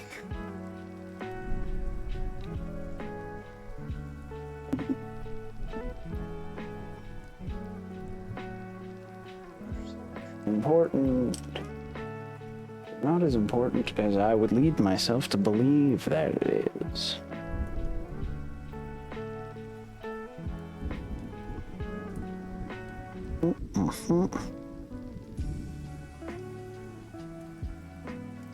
I like the idea of his... I'm not sure if that's a like prosthetic in the way that he no longer has a lower jaw, but I like it. What's up, White Sounds? How's it going? Welcome back.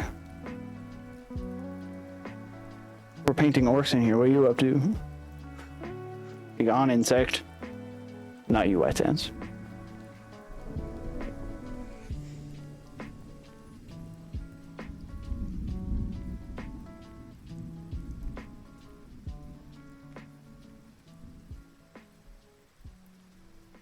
I have been in school. I was going to school. People kept telling me that I needed to stay in school, and I finally decided to listen to them. That's actually what we were doing earlier. Was we're going through my reading assignments for today, just kind of experiencing those together. At least the ones that were interesting enough to read out loud. I read some of the stuff that I wrote for last semester that I got very, very good feedback on.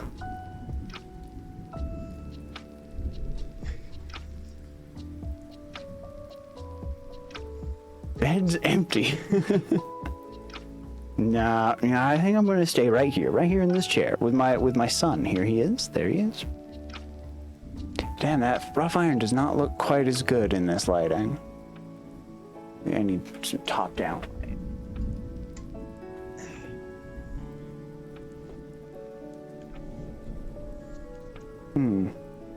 Maybe a little better, but so how have you been? What's been up with you, White Sounds? Cook any good rabbits lately? What? Oh, you don't like my boys? Yeah, where's my chopper? Tell you what I think about that.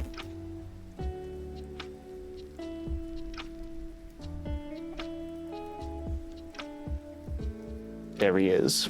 I'm just very proud of the way this this Defcopter turned out. Do you know what's crazy about this? I don't even play 40K. A friend of mine just handed me these as he was moving out of the state. And what I have discovered is that I really enjoy painting.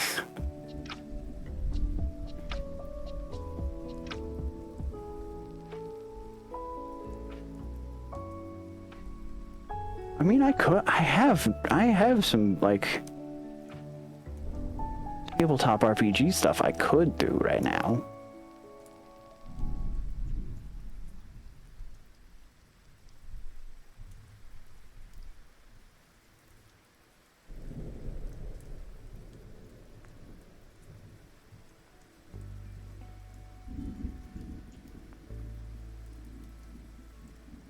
Oh yeah? Did you get any good pulls?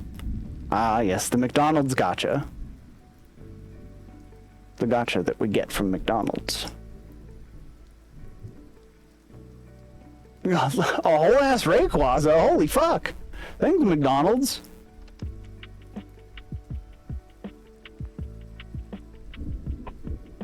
Hey, is Rayquaza the one that's literally God, or?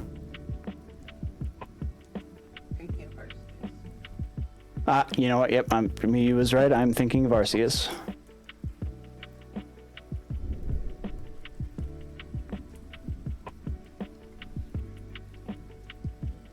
I gotta message Kieran and see how he does this. Ask him about his camera.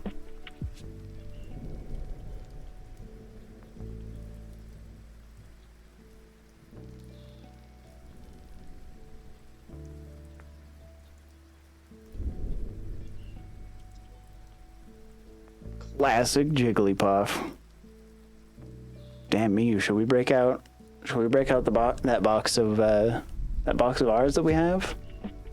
Or no card was printed prior to like 2000, or no card was printed later than like 2003? How crazy would that be?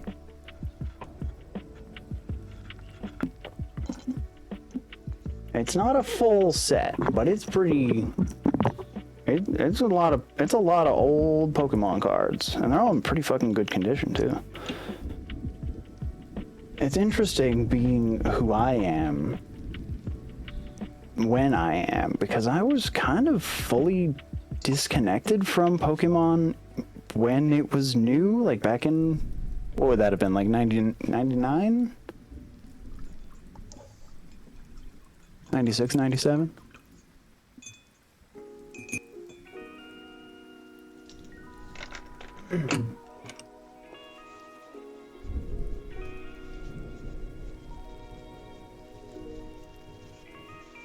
I think we probably had, I guess when I say we, I should be specific. I mean Miyu.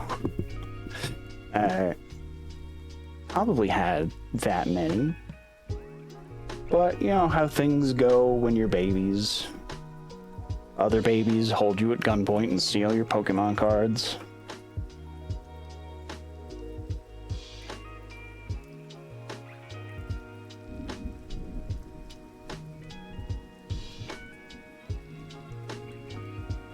My favorite one that I found in there, in that collection, that we got out of her parents' house, was, I think it was Sabrina's Gengar? I don't know, something about that Pokemon, that art. Like, wow, this guy, this Gengar, that's a freak. That Gengar is a murderer.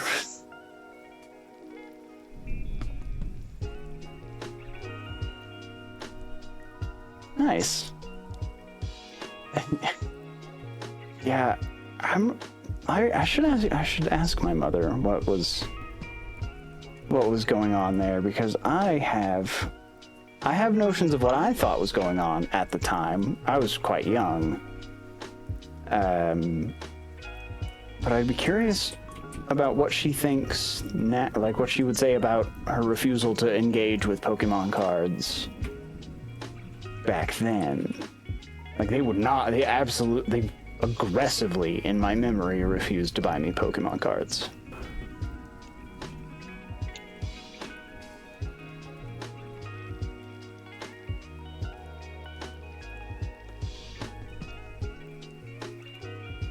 And in my mind, the story I would tell the other children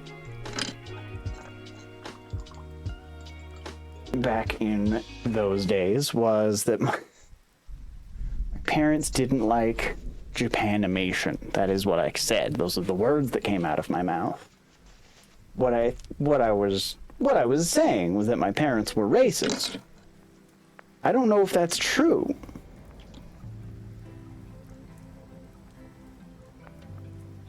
I have also, in more recent years, said that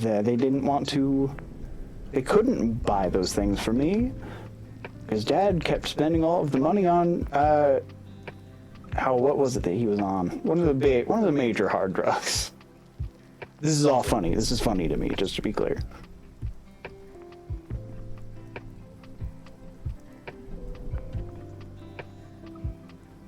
Yeah, I thought it was the work of the devil. And I'm where I am. That is,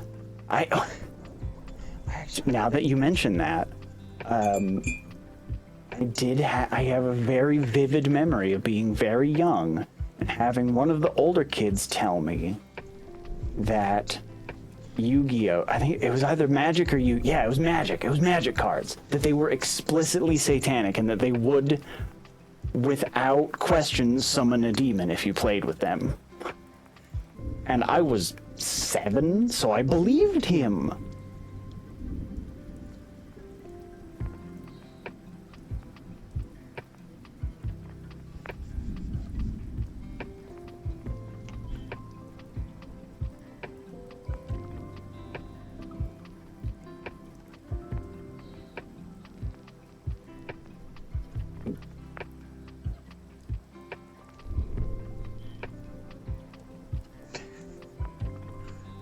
I have the utmost respect for Magic players. I think for a month I played Arena.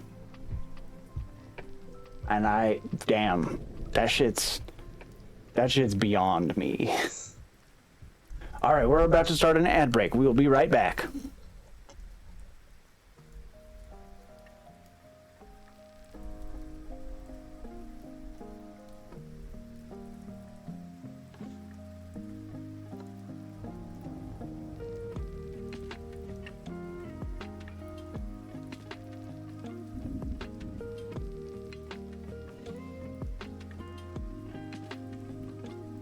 My foot will be chewed on.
White Sands, if you can hear me, are you a Space Marine?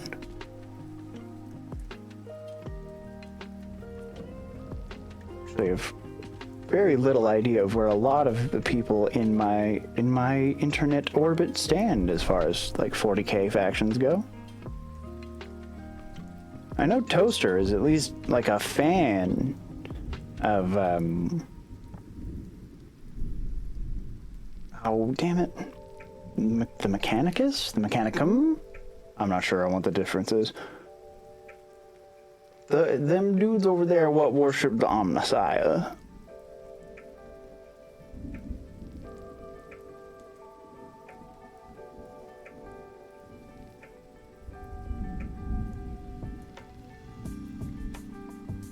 I'm just gonna tell this story again because I keep thinking about it and it keeps making me laugh.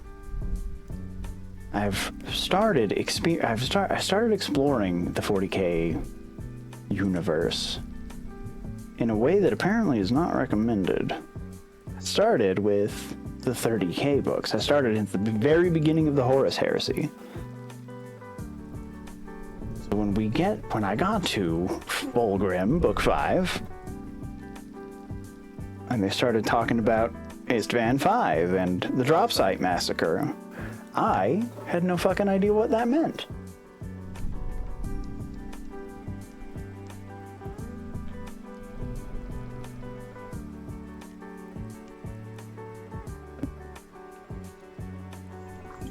Welcome back, folks. My foot is thoroughly chewed off. I was just musing out loud during the ad break to the people that can hear me. What people's pick for like 40k factions is? What do y'all like? What do you enjoy? I know it seems like everybody kind of has one. I know I do. Having somewhat recently been exploring 40k, but from the beginning, the very beginning. What if I started with the Horus Heresy from the top, book 1? So that when I get with zero prior knowledge, so when I start hearing them talking about Istvan 5, I'm like, what's Istvan 5? Is it cool? The Alpha Legion's gonna be there and are gonna be super chill and cool about it, right?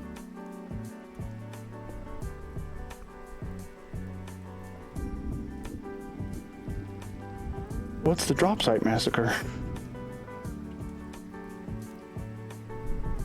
I don't actually know if this joke is funny or not, because I don't know.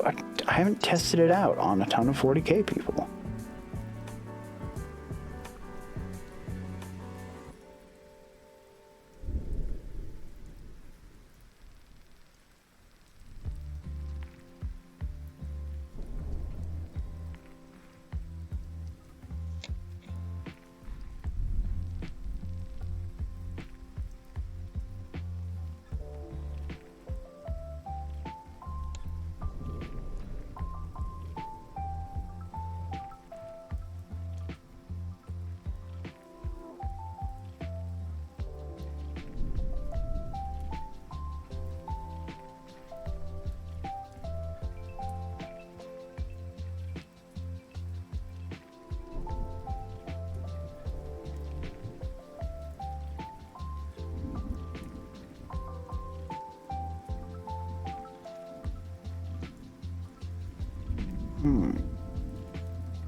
Oh, here comes Rin. She's horfing and snorfing.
think this is a good idea, this miniatures painting thing, but I think I need to rethink my camera angle. I need to chew on this setup a little bit more. So that's cool. That's a good idea. I think we'll try and figure something else out.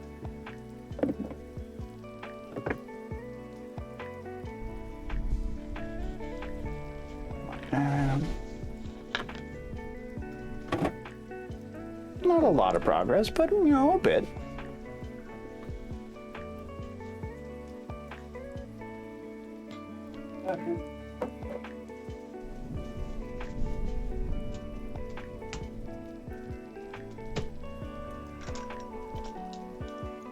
Probably, yeah, kill that.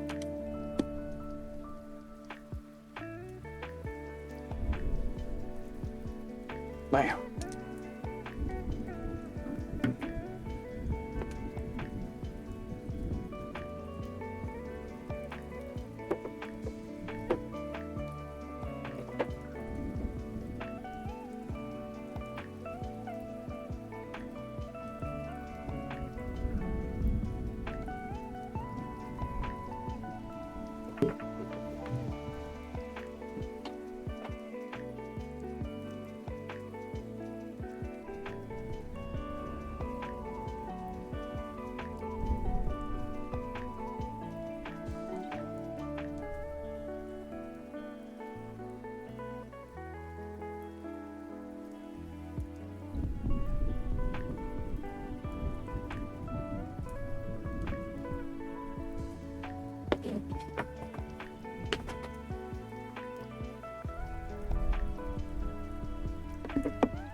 Yep. There we go.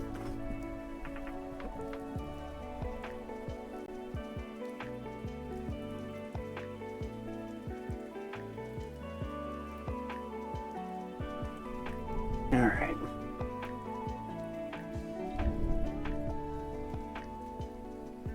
And just pull this over here.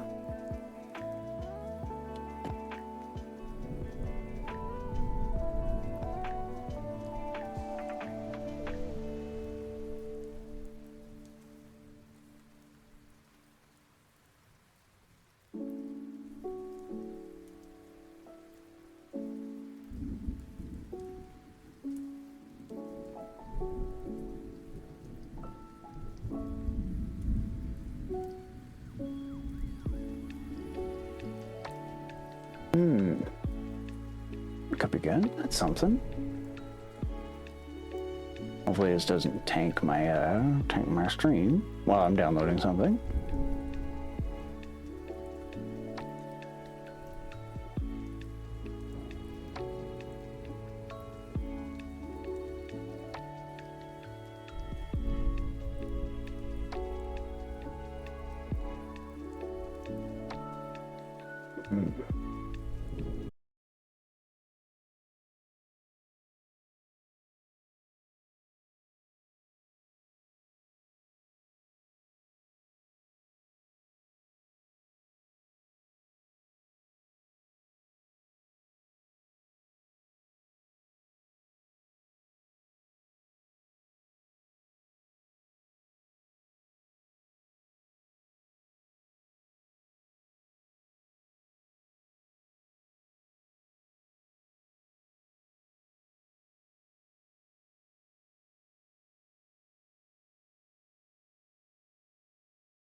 Are we back?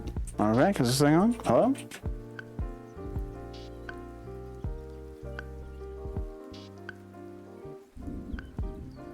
Well, listen, I made a decision.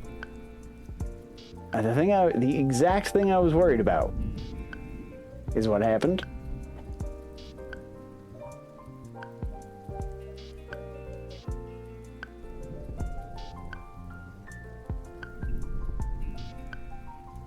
But the thing is what the thing I was trying to download was quite small.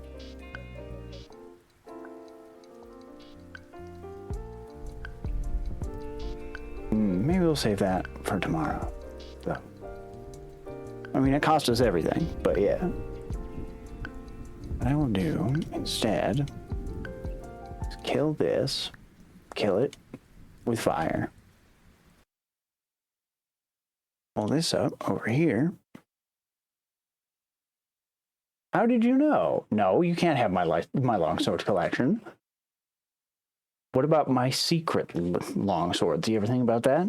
Can't have those because they're secret. Speaking of longswords,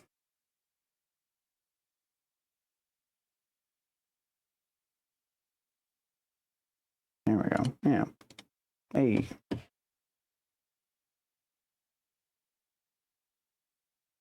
Now let's see if this behaves.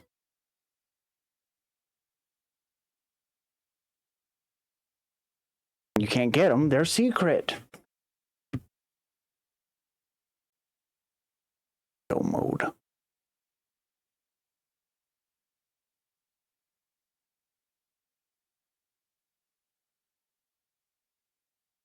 There we go.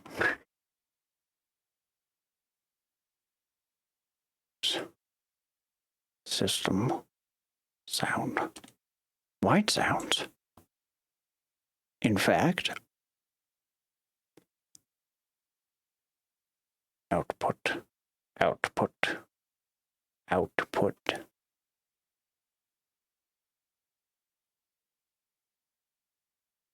There we go.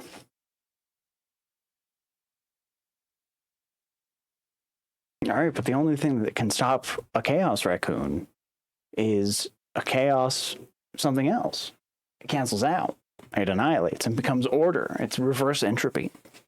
Not a lot of people know that. Okay? While that loads up. White sounds? Whatever, we talked about it a little bit already, but you excited for Wilds? Look, you're over here. Hi. 100-person things, 100-person lobbies.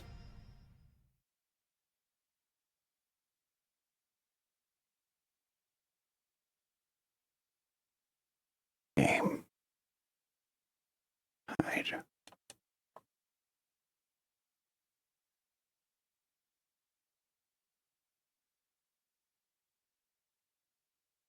There we go.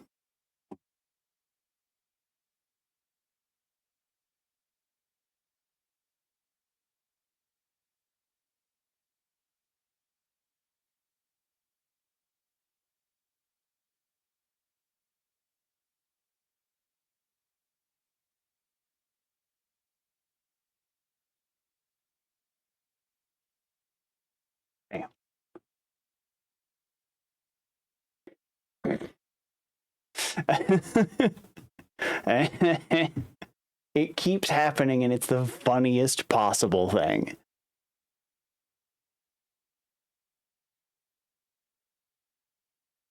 Whoop! There we go.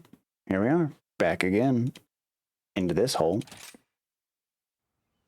I wonder if those mods I have installed are still functional. It's so dumb, but God, it's also so funny.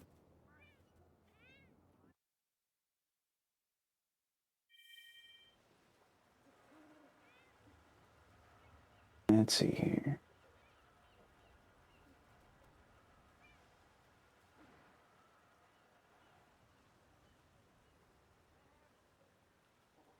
This one. Perfect. I mean, that's beautiful, but it's not for fighting. Who remembers how to play Monster Hunter Rise? Is it me? Oh, bitrate's in the turlet again?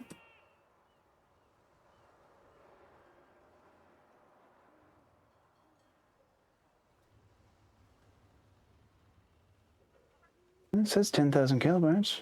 It's probably alright.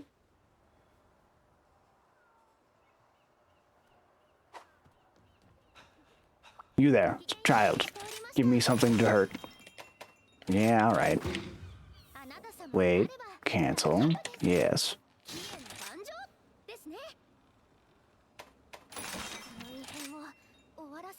Bring followers. There we go. We want Luchka. And Hinoa.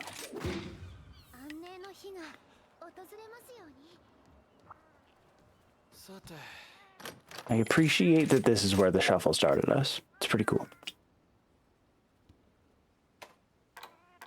Shit, I don't remember any of what this does. It's been such a long time.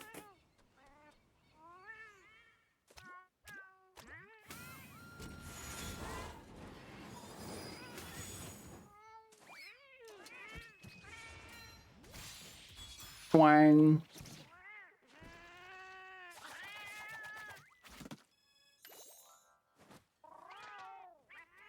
Look at them. They're happy. They're happy boys. I like the implication that I take my ears off to eat. I'm living with that now.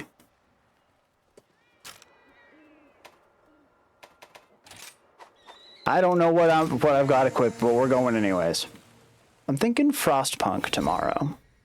That's what I was downloading that tanked the stream accidentally. I've never played Frostpunk. Could be interesting. Have a little slurp.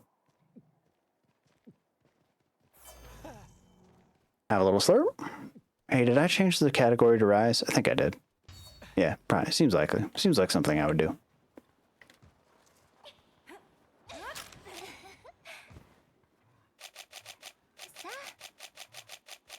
Where did I park my dog?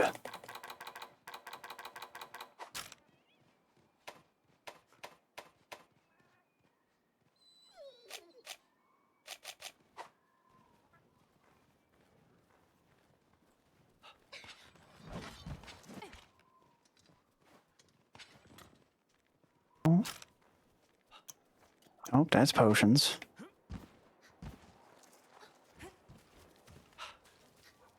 Yeah, where did I park my dog? Do I have the dog? No, I don't. I don't have a dog. That's why I can't find that. That's why I can't find that shortcut, because there isn't one. There is no dog.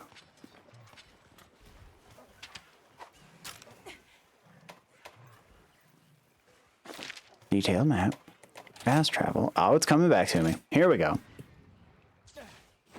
Genuinely, I don't think I played this. No, there was one thing I was trying to do that went really badly. That had me... I was trying to record some, like, speed run type stuff. Oh, Christ. But I kept fucking it up. Like, big time. And it made me really mad. I quit playing Rise for a while. Till just now. With you. With all of you people here.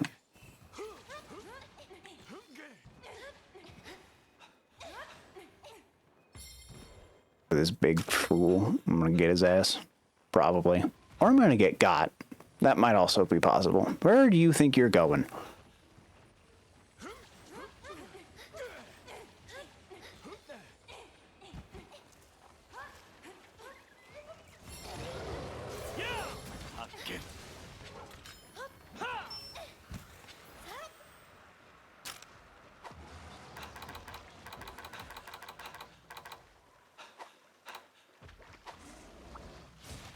Fine, I'll ride the wyvern.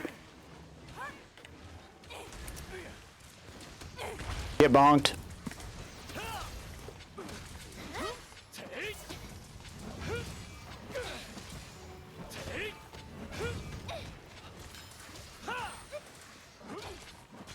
This is gonna ruin my buttons for wilds.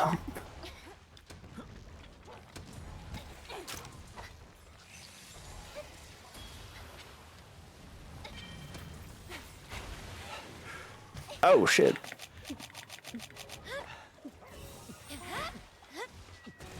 Ow.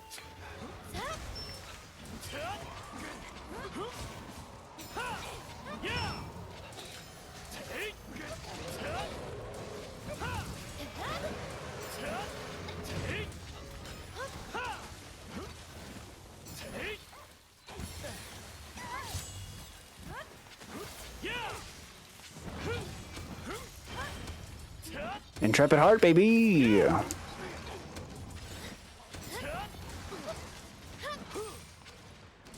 Interesting.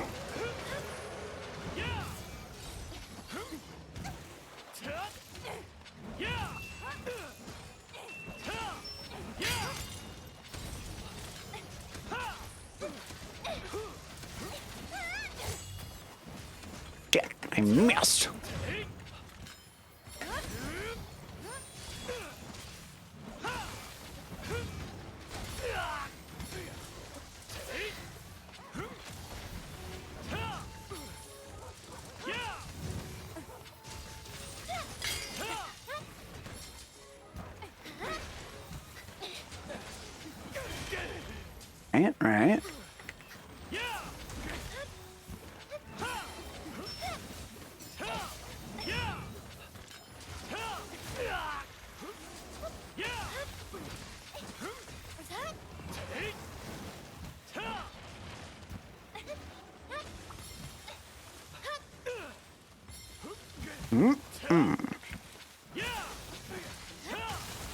Right.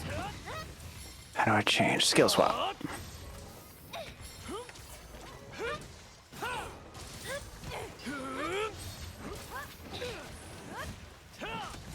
Too early. Out of range.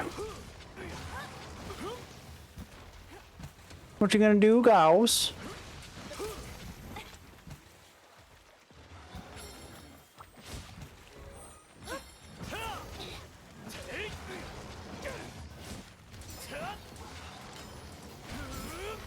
Ooh.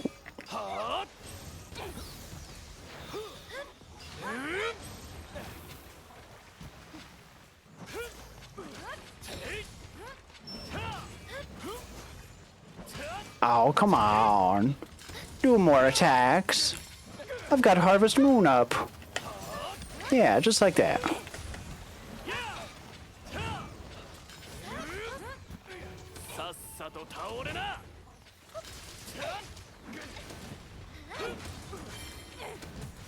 Damn it.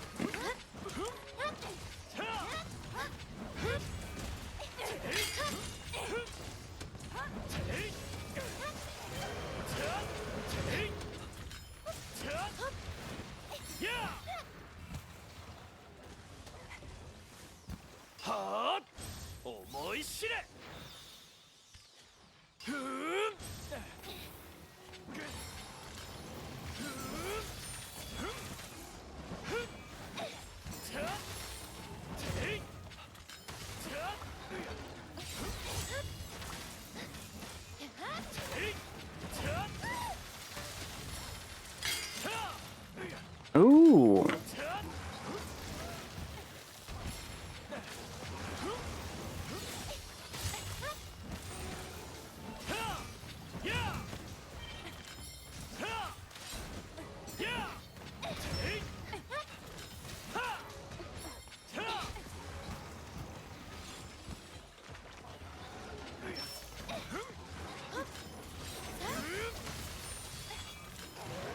Yeah, he mad. He mad.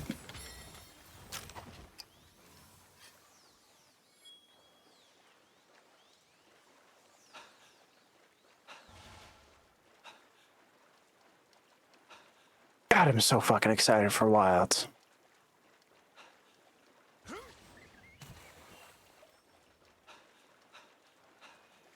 Not for you, though. You get out of here. They put you in now. That's what they think of you.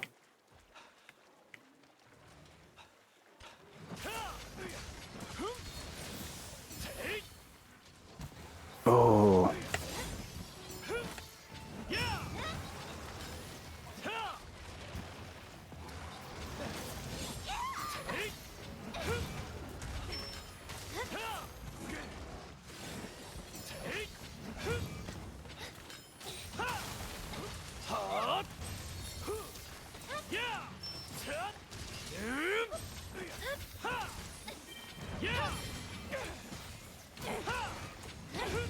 I don't remember what Heaven Sent does.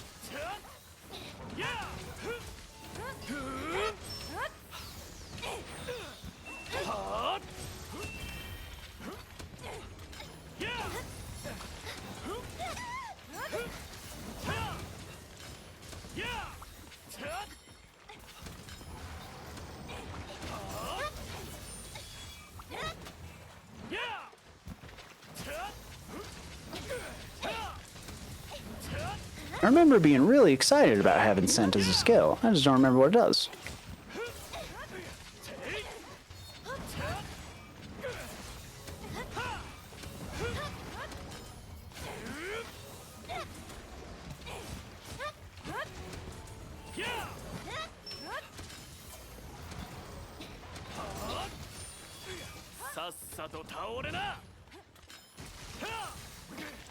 Come on, Goss, wake up! Wake up! Yeah, just like that.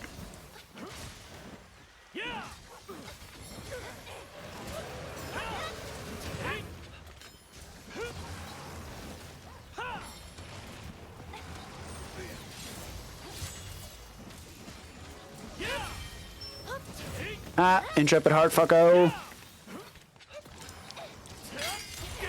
Ow.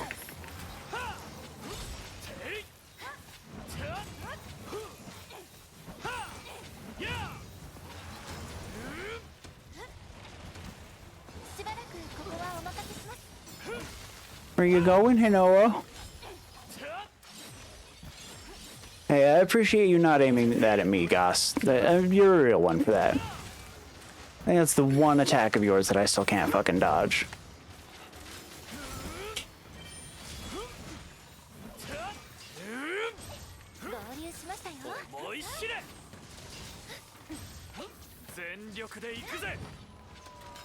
Oh, now I've got to remember that Kezu exists. Oh, shit.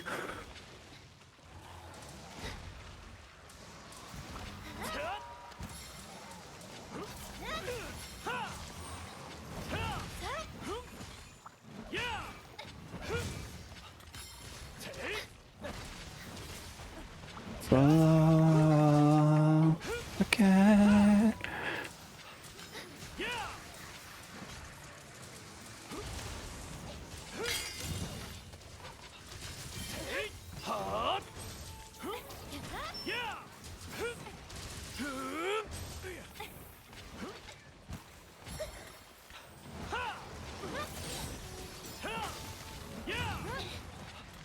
Ah.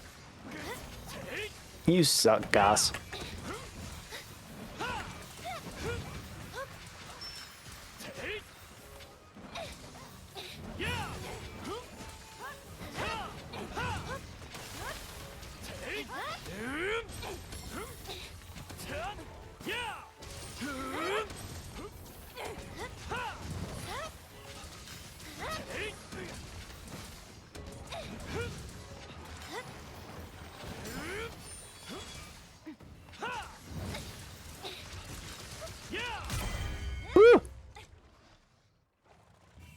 I bet I probably could have done that faster.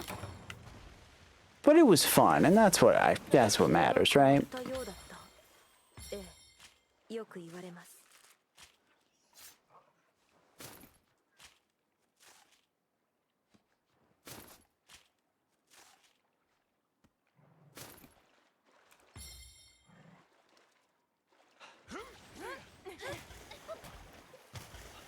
Oh, what's this?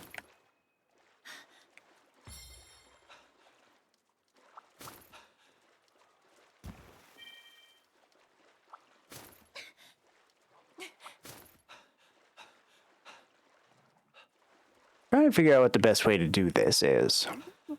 I've decided, hey Mew, I've decided that I will be trying to stream for 8 hours a day, or doing something related to that 4 days a week, until I have employment.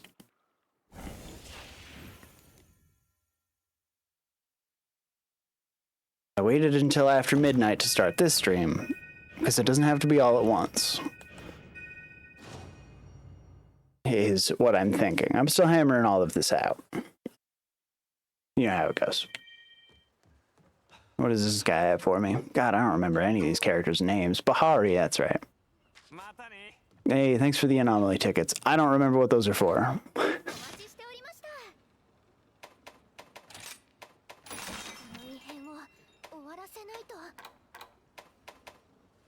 U65. I don't remember what the goal was. What was I even working on?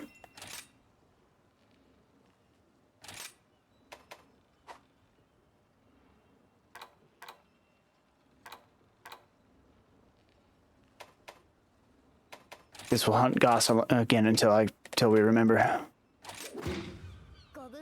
Was there anything for me to do at this point? Right, it was curious crafting stuff.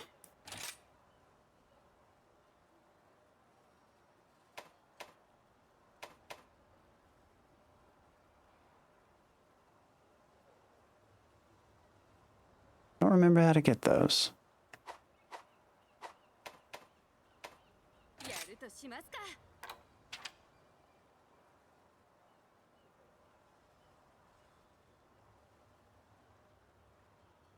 Ah.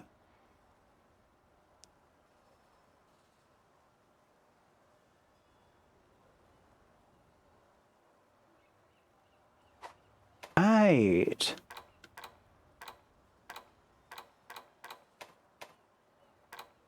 Damn. Whoever came up with this build is pretty good at this video game.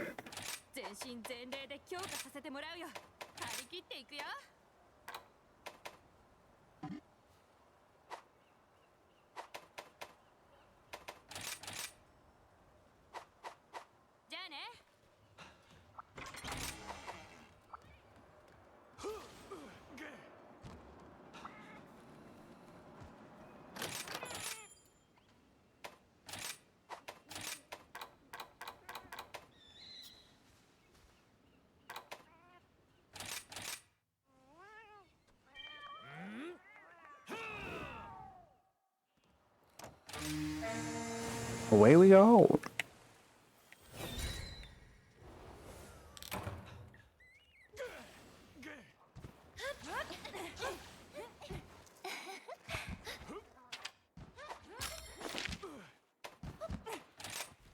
Right, I remember. I forgot until I remembered.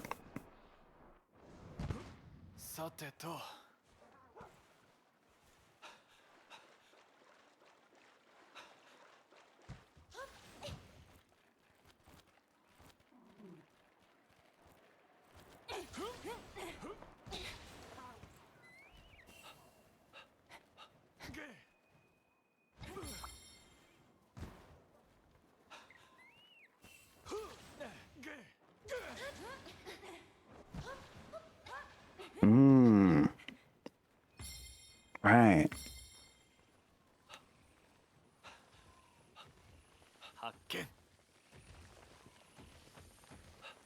There we go.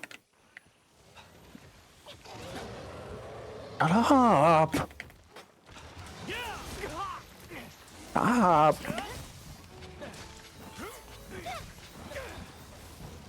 I wonder what that was.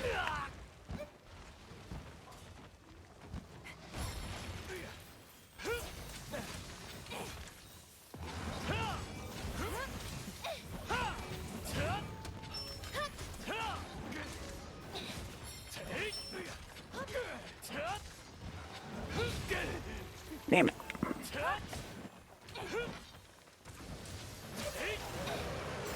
There we go. There we don't go.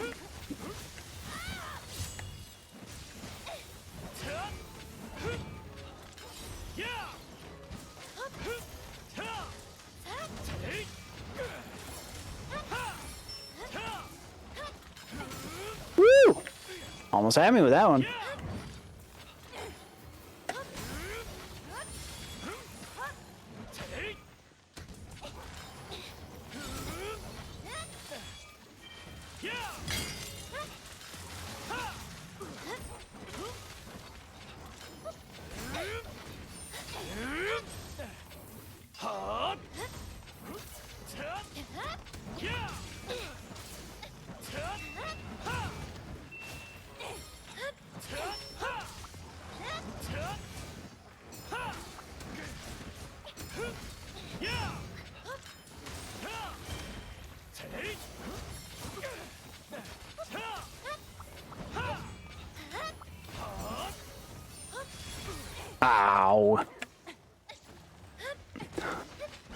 Could you be a little bit more accurate there, Goss? That would be awesome.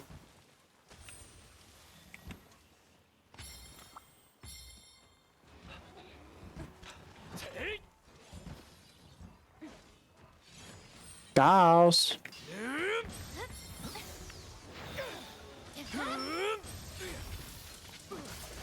Damn it.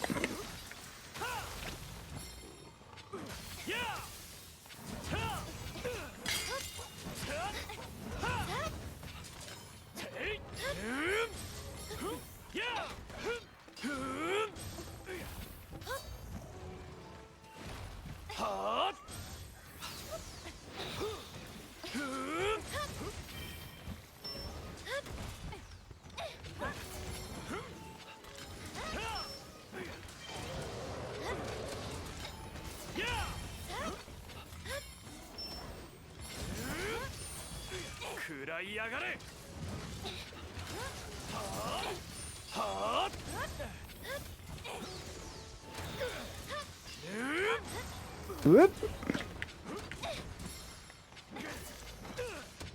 Holy shit, now that I understand how to... It's crazy how taking a break from something will help you be better at it.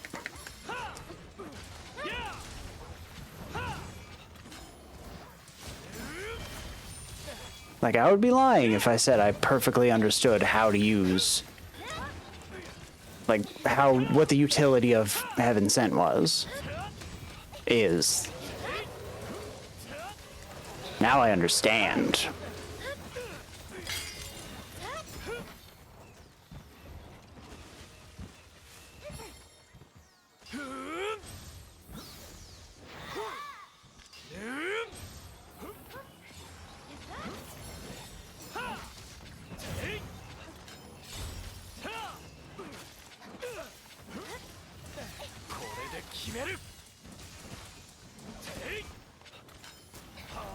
Ow, you sack of shit.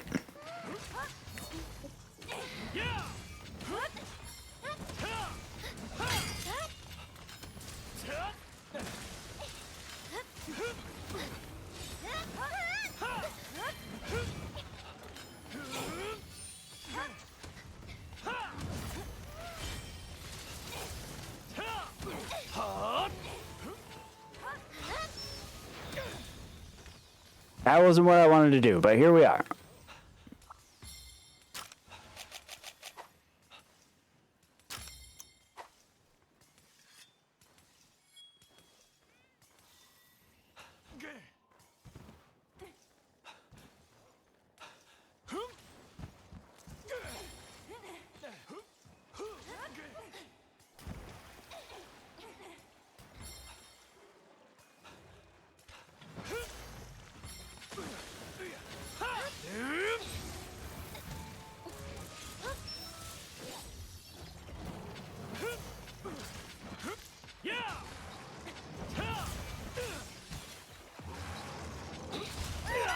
Alright, I guess I didn't hit that parry, but that's alright.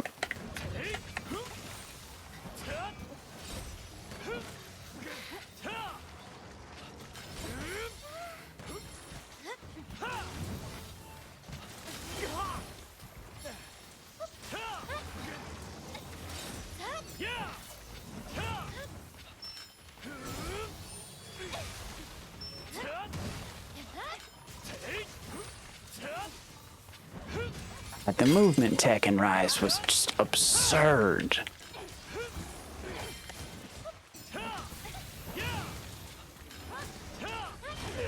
Damn it.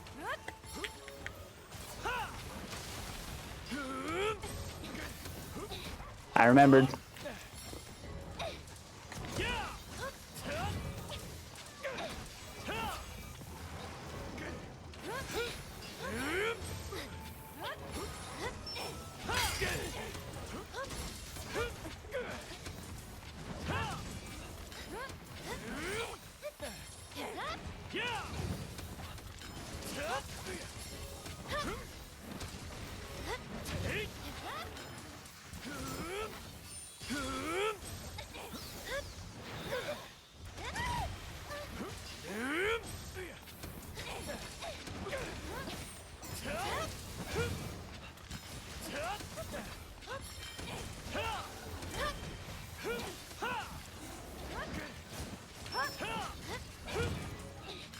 Broke your parts.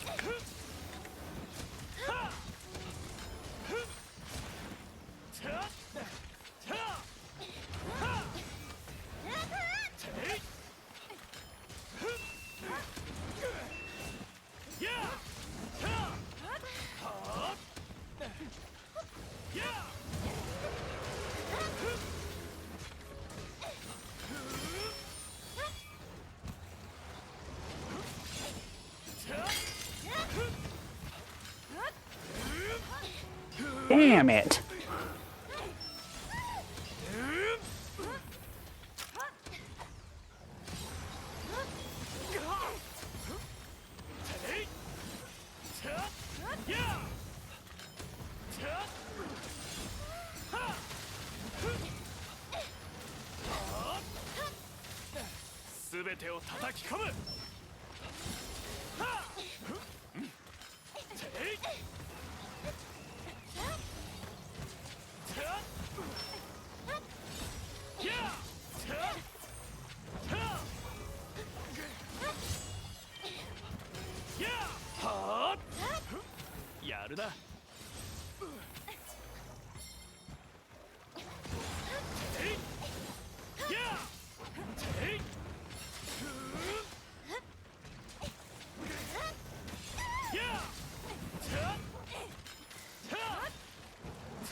Ooh, almost had me there.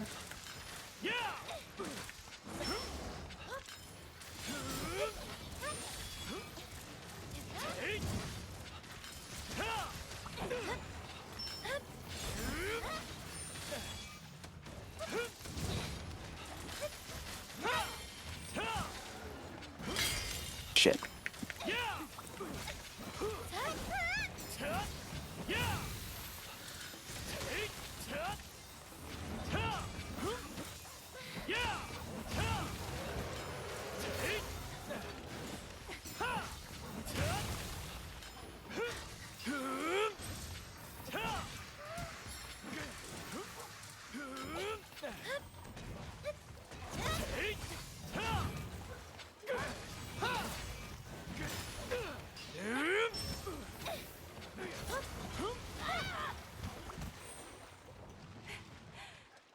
Don't throw rocks at me, you sack of beans.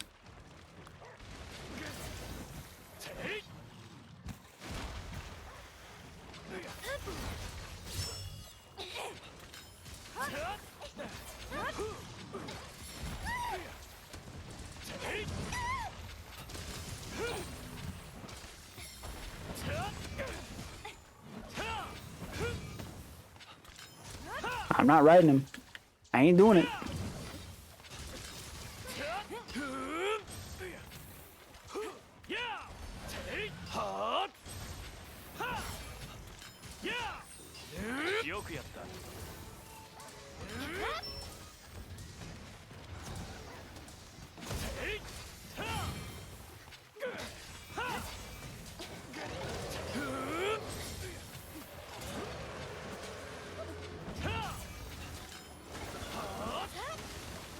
Ah.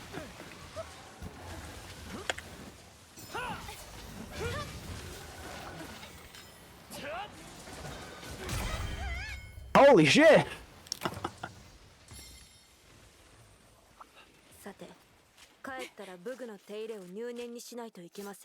Yo, that sleep demon just stole my kill.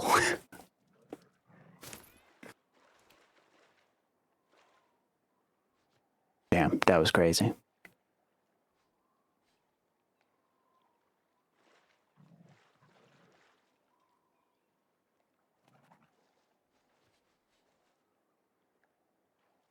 Hey, you know what? We're gonna call that stream. We're gonna call that a stream because it's 3 in the morning and I have class. Hey, gang. There's 1 minute. We're speed running this outro. All right. I'm gonna skip a raid because I'm tired and I don't want to think. I'm just coming back.